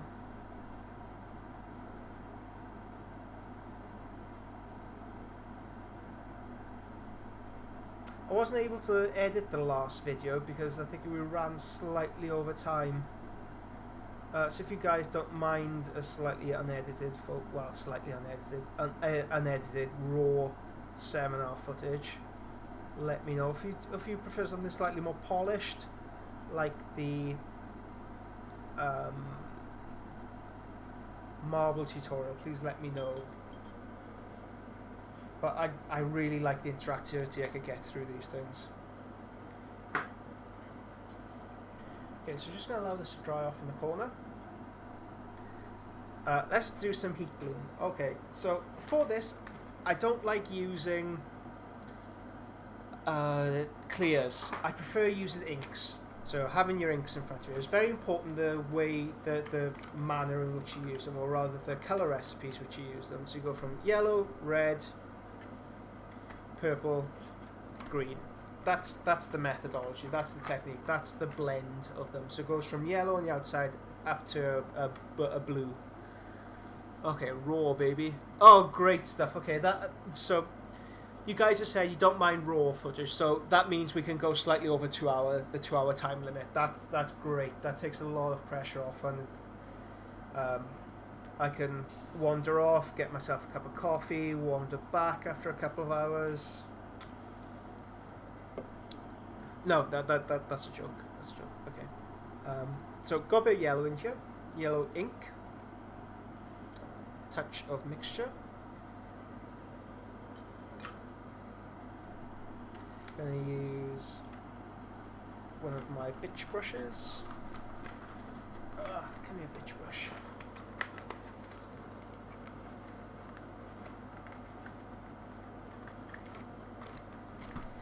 So use your bitch brushes for this kind of work. If you have these bottles, for example, and you want to place them on a palette, use your bitch brush to scoop it up. Don't use your good brushes for that kind of work. Okay, I want this, because this isn't going to be such a harsh heat bloom, I don't want it distorting the metal too far down. So I just want to have this slightly, yeah, that's perfect, around there. Just slight at the tip. So the reason why we use inks over anything else is that they're semi-permeable, and that you'll still be able to see the underlying colours.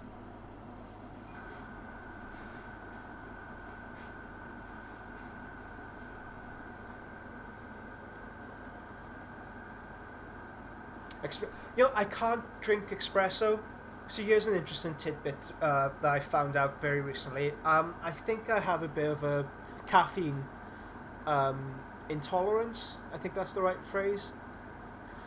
If I drink an espresso, in about 3 hours' time, I'll start to feel really sad, really weepy, and just not in control of my emotion, quite depressed. It's the come down I can't handle. So if you ever do see me, please don't buy me any coffee. But I do have a bit of an affliction when it comes to iced coffee. I really love iced coffee, but I have to drink it with a lot of milk. Yeah, so that's something you didn't know about me that you do now. So I'm just going to add red in here. I get the same with Lucozade as well now. I think I'm just turning into a massive, what's the politically correct term? Wimp in my later life.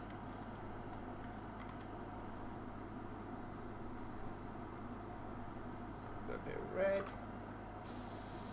Okay, and we are leaving a bit of the yellow showing. We don't want to cover up all that yellow. We want to move towards the red, towards the tip, like that.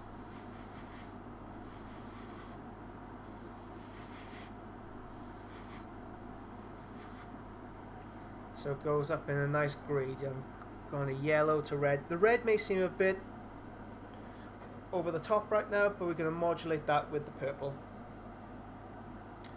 Oh yeah, alcohol I could drink all day. Yeah, alcohol I'm not so... alcohol I could drink all the time. It's just sugary things I can't handle that much. Or things with caffeine in.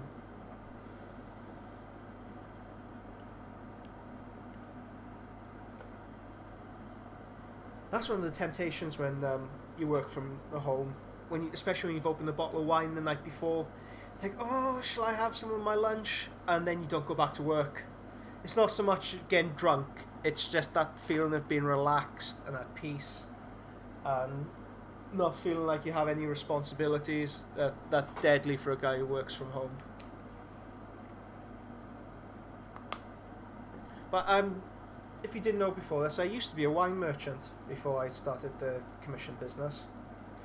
And the place I used to work for, they used to make you drink wine. So you have to go through a wine and spirits exam. So every day they open up wine, have you stand in front of the spittoon for half an hour, and you had to spit it out because you go out and do deliveries later on in the day. They just make you try all different kinds of wines, have you analyse them, write down, make notes on the different types of flavour sensations you got from them, and yeah, make you go through an exam then. It was a fantastic job. Love wine. So this is the purple, and again we've gone from yellow up to red.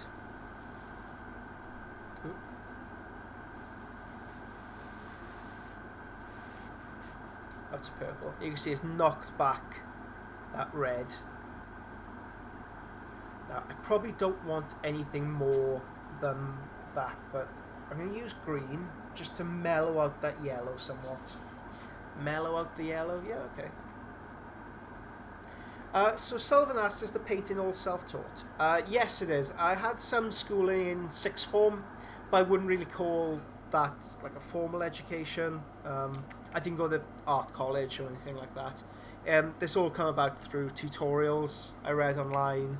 Guys, it's such a golden age, especially with Patreon. I would have loved this kind of service when I started off painting, just as a resource to come to. So I've added green into this.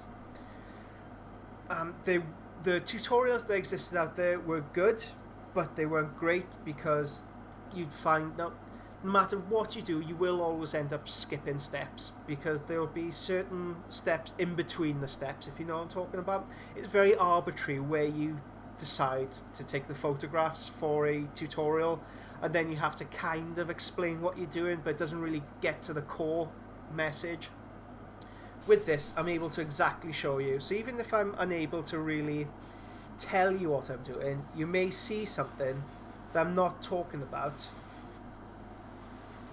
and pick up on it so much. So I'm just fading that green into the background here as well, just to knock off that yellow. And that's what produces that heat bloom here. So that's not a very strong heat bloom, but it's the same process, only you elongate the colours for the melter. So it's slightly more longer yellow, slightly more red, slightly more purple, and then green at the very tip. That's what you do for a slightly more elongated. Yeah, I am self-taught, just through tutorials I've read online and pure trial and hazard. The Forge World books are excellent, especially when it comes to weathering techniques. They are fantastic, and just being observant of what other people are doing in the community. Unfortunately, whenever you ask a question of an artist, they're sometimes unable to respond, purely because they're doing it on their spare time. It's not their primary profession, and sometimes ultimately they don't want to give away their secrets. So with this kind of service, I'm not a competition painter, so I don't care if you guys know what I know. You can know everything for all I care. But the last thing I want you to do is go out and copy me, because this tutorial is really set up for you to develop your own technique. So you see what I do, you think that doesn't quite work, I want to adapt that, I want to bring this into my work, I want to change that, cut and copy. So you have so you develop your own style rather than trying to copy me. But I do give pointers along the way. That was the inception of this thing. So I guess that's a very long-winded way of saying yes, I'm self-taught.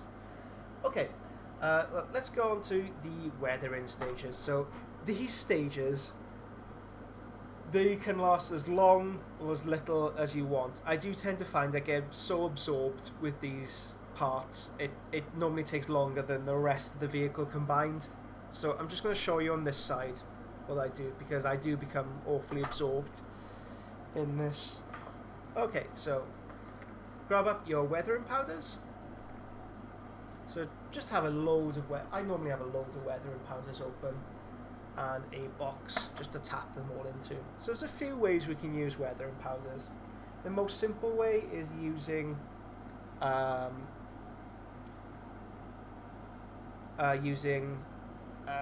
just dry weathering powder. So I'm not even sure what these are called.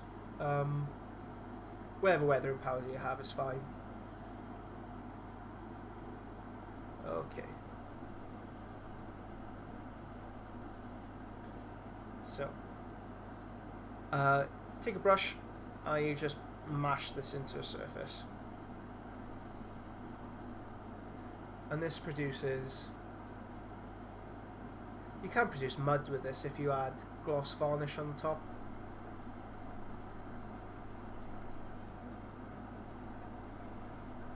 So let's take another brush. So you don't want to mix up your dry and your wet brush at this stage, because well, you want to keep one dry and one wet. So let's get our gloss varnish. I'm just placing this on the palette off screen. Again, nothing, I'm not doing anything to it, nothing fancy. I'm adding a small amount of water just to make it flow just a bit better. I'm just adding this in here.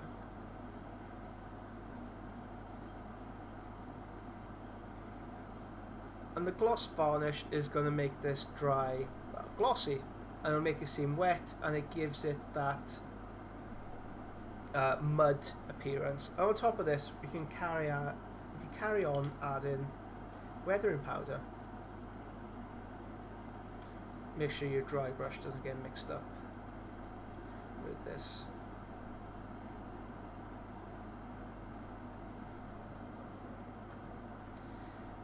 Okay. Another cool technique you can use. So I'll need to grab up my street dust for this technique, so just excuse me for one moment, guys. Grab my street dust. Ugh. Oh my god.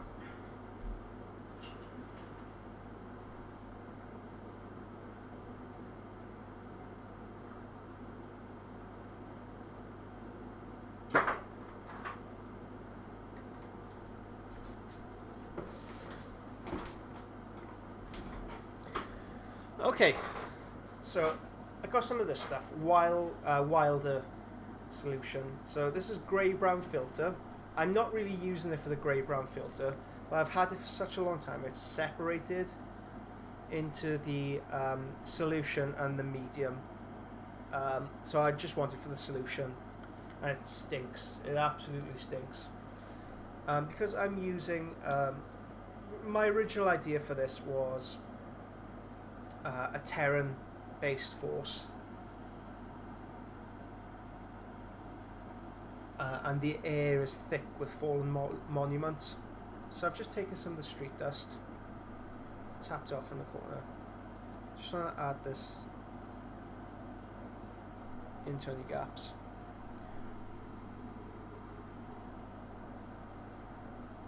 This stuff is quite viscous, so I'm just going to lightly brush this over the surface.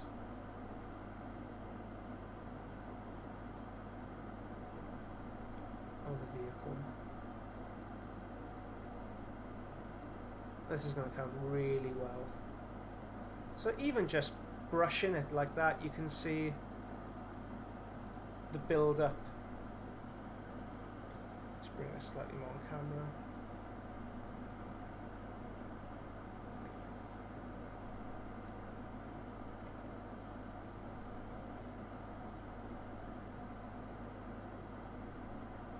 But we could do something really cool. So go down to your hobby shop, get your flat nose bristle brush, give it a Bart Simpson haircut again, and then make the brush damp, not wet. And then draw this down on the surface of the vehicle. When it dries,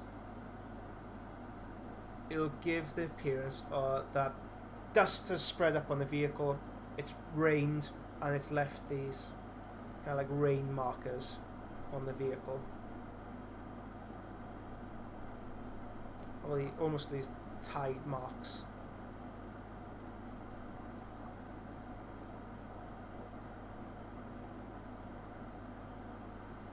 So just going to allow that to dry. It should come up.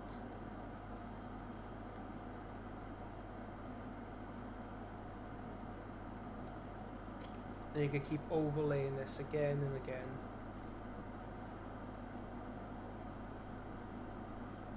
So I'm just using the dry pigment here.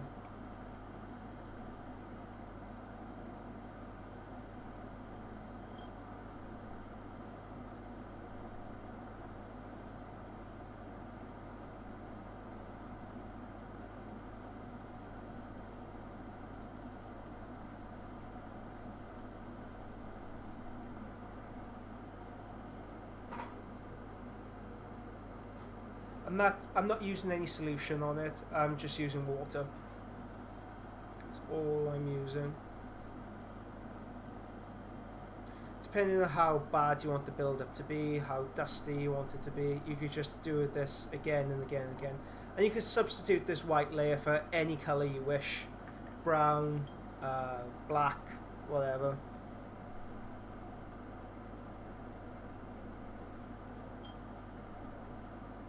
Beware, this does get messy.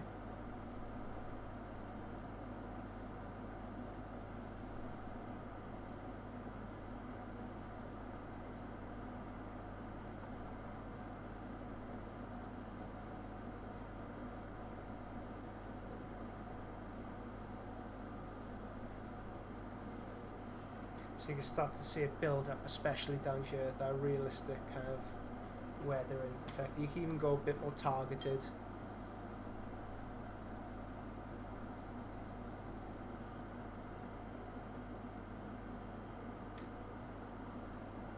Okay, and you can just keep building it up in the corners.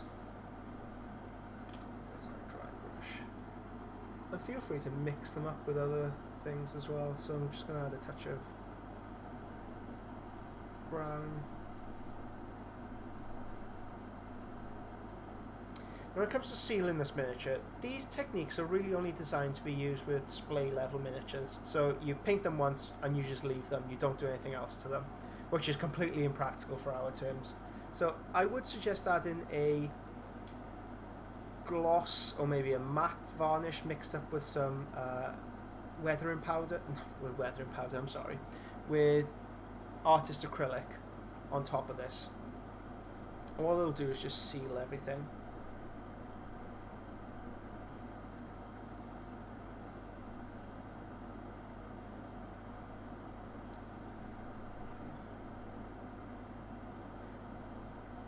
See what I mean? How I could just get lost in this? I could do this all for the rest of the day, just adding layer upon layer upon layer to get. So we'll compare that side to this side.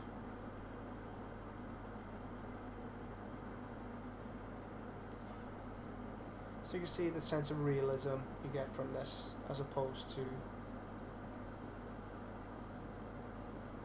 the rest of the vehicle.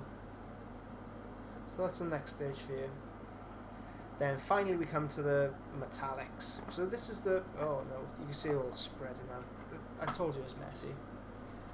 So these are really the finishing touches you put to the vehicle.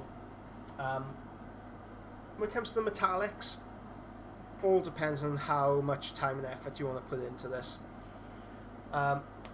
If you want a slightly higher finish, then you take your original metallic mixture. In my case, it was burnt iron for my base. Pop that on my makeshift palette. Mix this up with a touch of silver.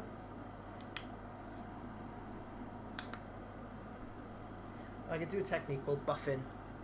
I can buff this metallic. So again, it's a bit like a wet dry brush. Well, it's not a bit like it, it's exactly that.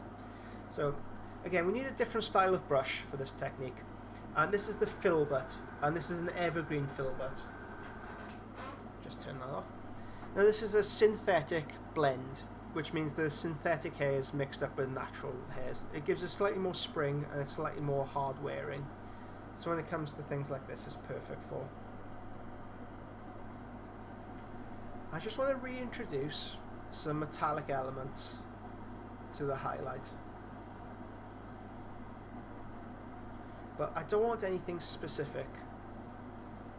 So really brush this off.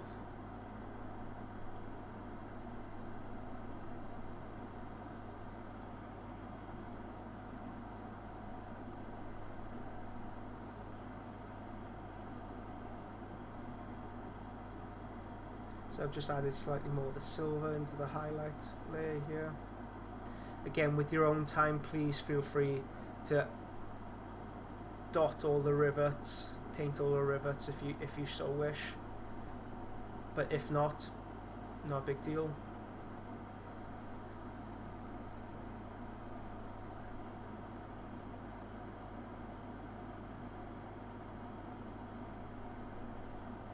So we're in effect we're reintroducing the metallic pigment to our metallic paint, whereas before we've added oil paint on top, and we have, what else have we done? Added oil paint, and then we've used matte varnish on the top of it. So I would do this stage on here after the weathering, just to pick up any those metallic pigments. Okay, we can use more silver for the highlights. So I will need to correct this. So this is for the highlight.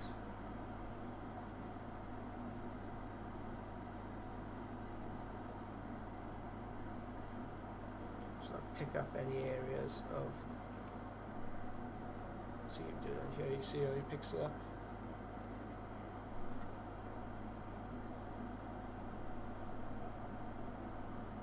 So for the tracks, I would probably, I'd add this layer, and I'd probably just add a graphite layer on top. I'll show you how to do the graphite layer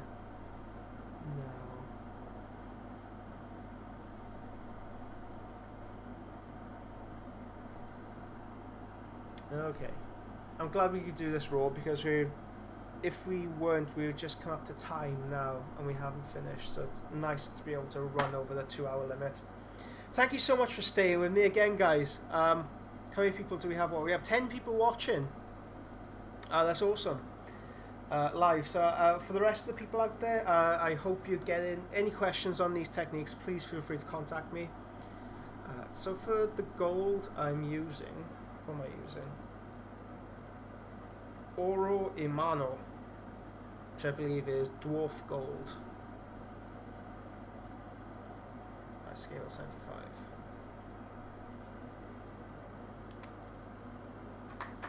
Also using Negro gold, which is old gold, or should be called old gold, and a small amount of steel.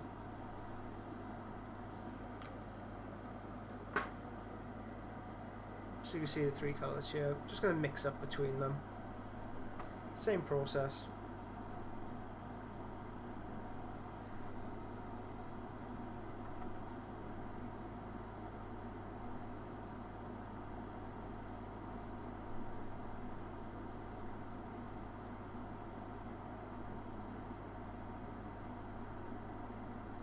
want to be too neat within these highlighting processes. So I want the metallics to look weathered. I want them to look beaten up. Oh, sorry. Which side? So Christopher asked, which size do you fill that? 1. That's from the Rosemary and Coal range. I missed the silver being used. It's steel for the polish step. So that was burnt iron and a lighter silver on top of that. I'm not sure which one I used. I think it was just silver.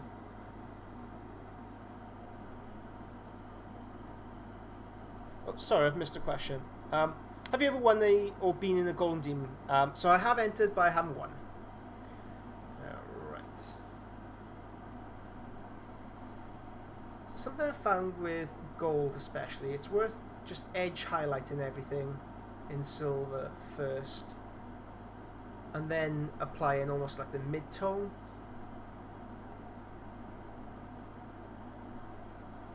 So now we add our mid-tone to cover up silver. So the silver comes out, it creates a luminosity underneath. Or like a pre-shade.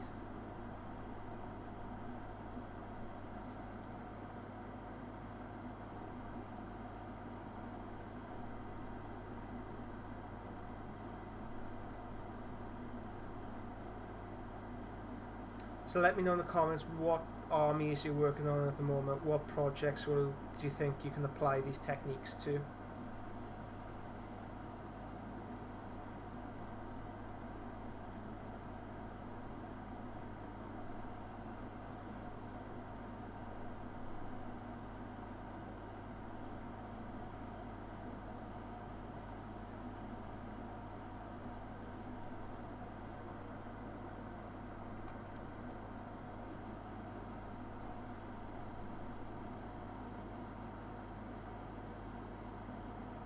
So Christopher asked, for the rigger brushes, when applying the oil wash, do you want a nylon bristle or sable hair? So you want a synthetic hair, because the oil paints are very hard wearing on natural hairs.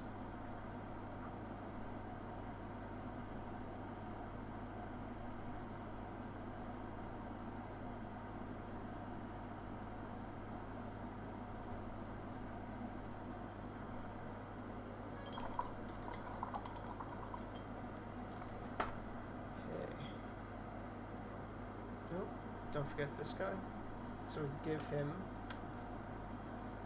a nice dry brush.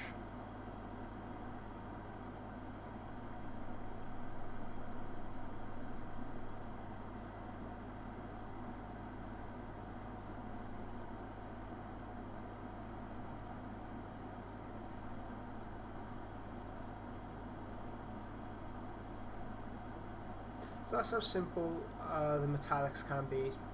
Put a base layer down, oil wash, highlight.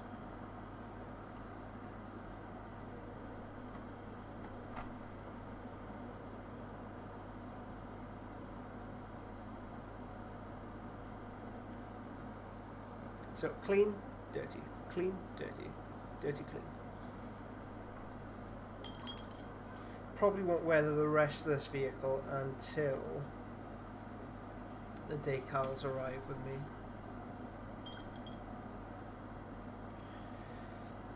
Rightio, so the final step. So this is a really nice step you can do. Get yourself a pencil.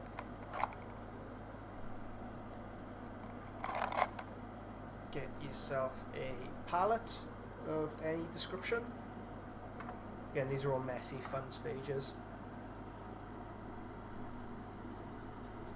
Scrape it, the graphite, onto the surface. Grab up with your finger. Any hard edge surfaces, just add this to. Creates a very natural, worn edge effect. That looks great on lighter vehicles, especially Blood Angels, especially that. I find it really works well with the red. because you have this nice saturated tone up against.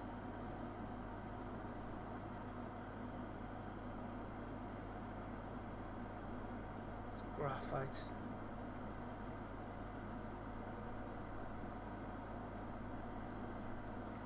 And finally, let's get some rust on these things. So we need to return back to our weathering powder.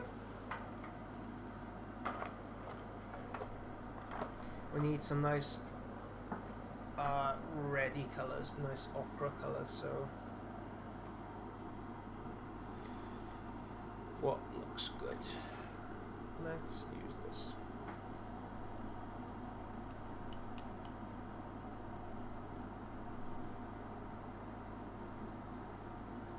This is just produce some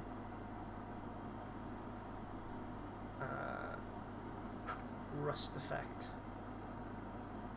on here.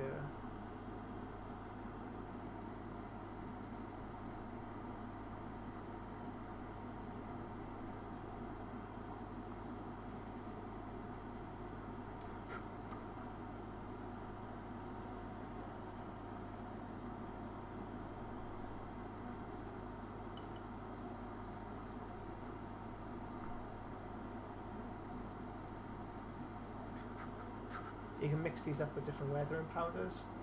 So let's try and mix a slightly darker red in there as well.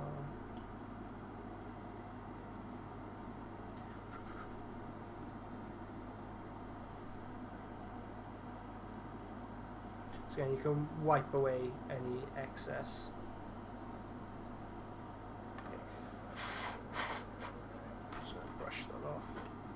So you can see how it's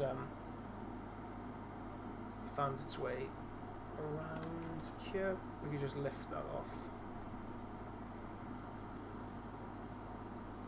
the brush, the damp brush. Okay, then the very, very final step. Let's add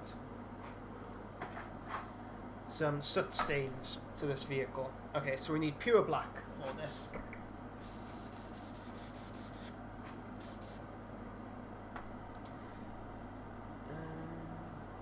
Okay, so another technique I should show you actually.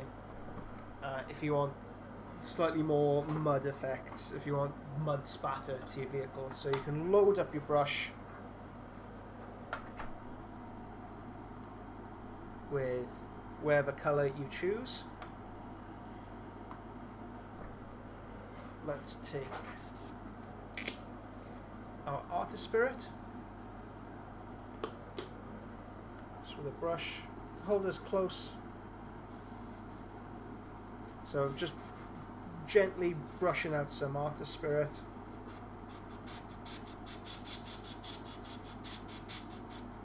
Just picking up on the brush. And finally seal it with Artist Spirit to produce some mud spatter. Okay, so let's go in with our final edit, final cut. So I'm just getting some black. Where is my black? Chris Sullivan, what have you done with my black? Aha. Here it is. Just add some thinner to this. So this by no means is a fully fledged weathering course. They are available through the lessons. I will get around to a very heavy weathered course during the seminars, I'm sure.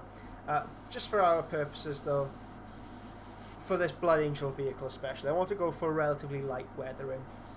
So with black, I'm just going to spray this directly on top of these exhaust vents.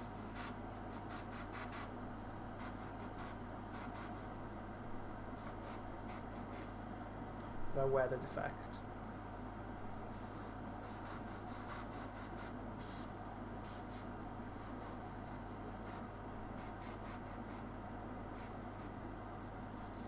Do these as well.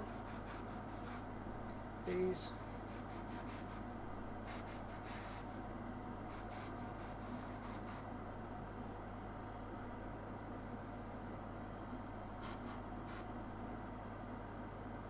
So you see the difference between a weathered surface, let's bring this on camera, and a non-weathered surface.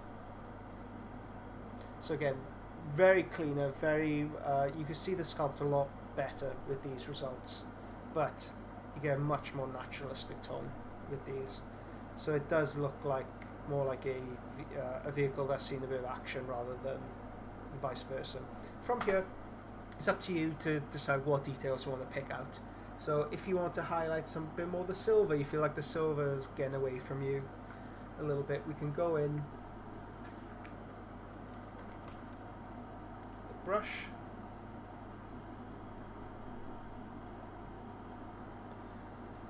say with the edges here, we just pick up some of those metallic edges.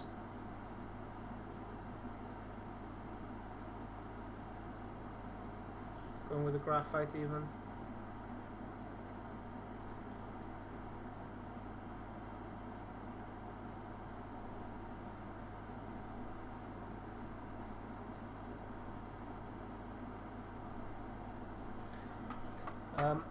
You can even do it with a sponge.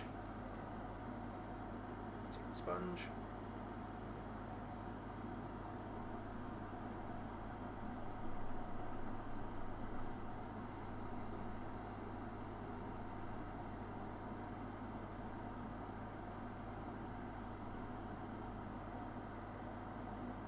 Just to pick up the very edges. Reintroduce a bit more metallic to that. And from here, I'd give it another hit of either matte or satin varnish just to make sure these bind on correctly, and then I'd gloss varnish that. Those are my finishing techniques for the Rhino. And that is my tank masterclass. That's how I go about painting tanks. Now it's up to you which techniques you carry on with you, which techniques you use or choose not to use. But I've given you a good demonstration of what techniques are available to us and which techniques you may want to employ with your own miniature. So this I'd consider to be quite light weathering. By no means, we haven't used any realistic, what's the word I'm looking for, oil chipping techniques, so which actually physically chip away the paint. We haven't used any of that. We have used weathering powders to produce like a weathered effect on the side of the vehicle, as if it's been caught in in an actual war. But this is I consider to be quite light weathering weathering as opposed to no weathering. So guys, do you have any questions before I shoot off? So I'll see a few comments. So Dale is working on some word bearers and Death Guard for personal projects. Nice one. Put photographs of them on the Patreon page. I'd love to see some. I'm sure everybody else would as well. Robert, Volca Fenrica, Space Wolves to the layman. I get a chance on deadlines on Tau and Sky Dwarfs. Ooh, okay. Again, put them up. It doesn't have to be Heresy exclusive, guys. Put up anything you have. I'd love to see what you're working on at the moment. So Christopher asks, so I have Rigger, Filbert, Eradicator brushes in my cart. Did I miss any? Just normal rounds. So Winsor & Newton Series 7. Use sizes 1 and below. Normal rounds. You can even go for a blade as well if you want. So they look like this. Hold on.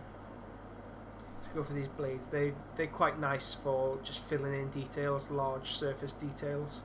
So this is called the Evergreen Angular from Rosemary & Co. If you're buying brushes from Rosemary & Co, tell them I sent you. I'd love to see what their feedback is on that. Maybe I could get some competition prizes out of them to give away to you guys. Okay, so Alistair asked, working on Imperial Fist, Death Guard and White Scars. Oh, these chip-in techniques, these weathering techniques would be perfect for you then, because they come out so well with your guys.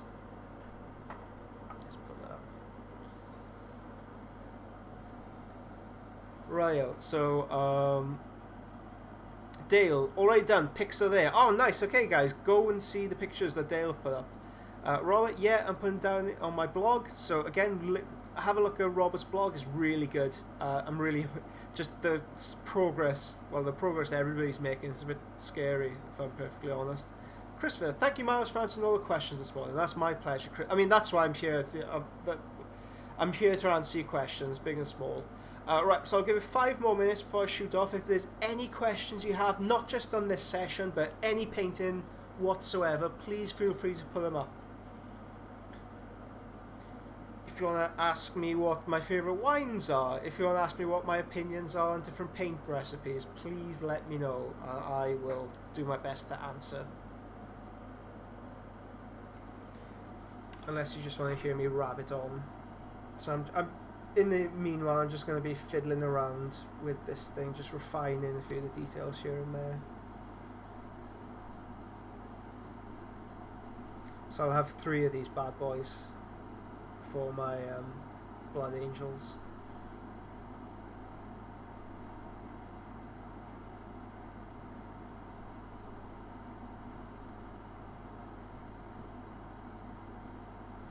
This Spartan, well, 3 of these are Spartan. Can make like a, at the moment I'm running Day of Revelation, but I would love to use like a more traditional ground support. So Sakaran, a couple of Contemptors, you know, that classic Heresy outline. So I have a lot of jump assault units at the moment.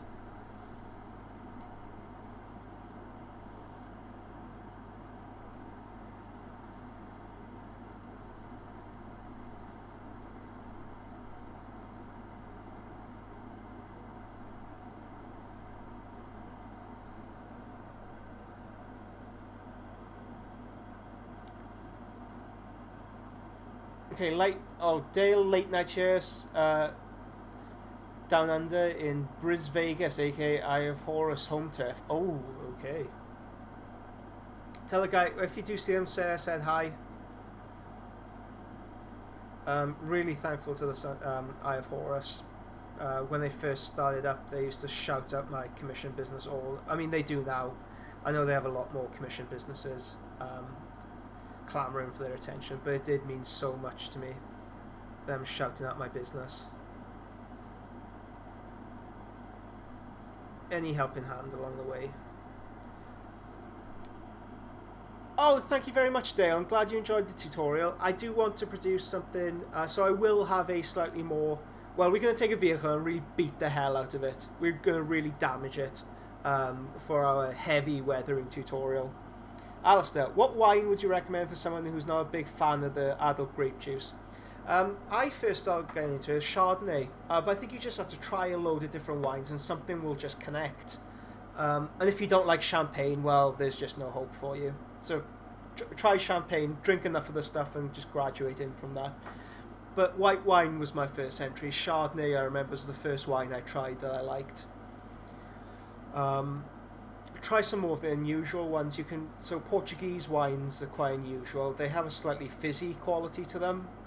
It's not so much like fizzy as in like a champagne. It's not carbonated. It just has like this slight fizz on the tongue that's you don't really find anywhere else. It's fantastic, really good. If you do get a chance to try Eiswein, so it's ice wine. It's German and Canadian wine. It's very, very intense, very sugary. It's great to go with desserts. Try that. But my current favourite wines at the moment. So some of the more unusual wines I really enjoy. Things where you taste and you get like cigar box and leather from them. I know it sounds unusual why you're drinking a wine and why you'd want to taste cigar box, but you tend to find those are the more expensive ones. Because they give slightly different taste sensations. Anybody can produce wine that tastes like sugar. It's a very rare wine that can have a very different taste sensation. Alistair, try really, really expensive wine, because that's something I found as well. I'm a bit of a suck when it comes to really expensive. I have very expensive tastes, unfortunately. Ugh. So go out to your way, buy a really expensive wine and see if that connects. Robert said Hungarian ferment is quite unusual. Works great with Hungarian food. Yeah, go out your way, try unusual wines. So as the conversation's descended into wine talk, I'm going to call it there. Thank you so much, guys, for coming along and watching the feed. I hope you've got a lot from the session. And anybody watching this after the event, please feel free to get in contact with me about any aspect of this. And if you want wine and food pairings, please get in touch. Okay, guys, thank you very much. I'm going to close it here. Have a good day and send me lots of pictures of whatever you do from this. Okay, bye-bye.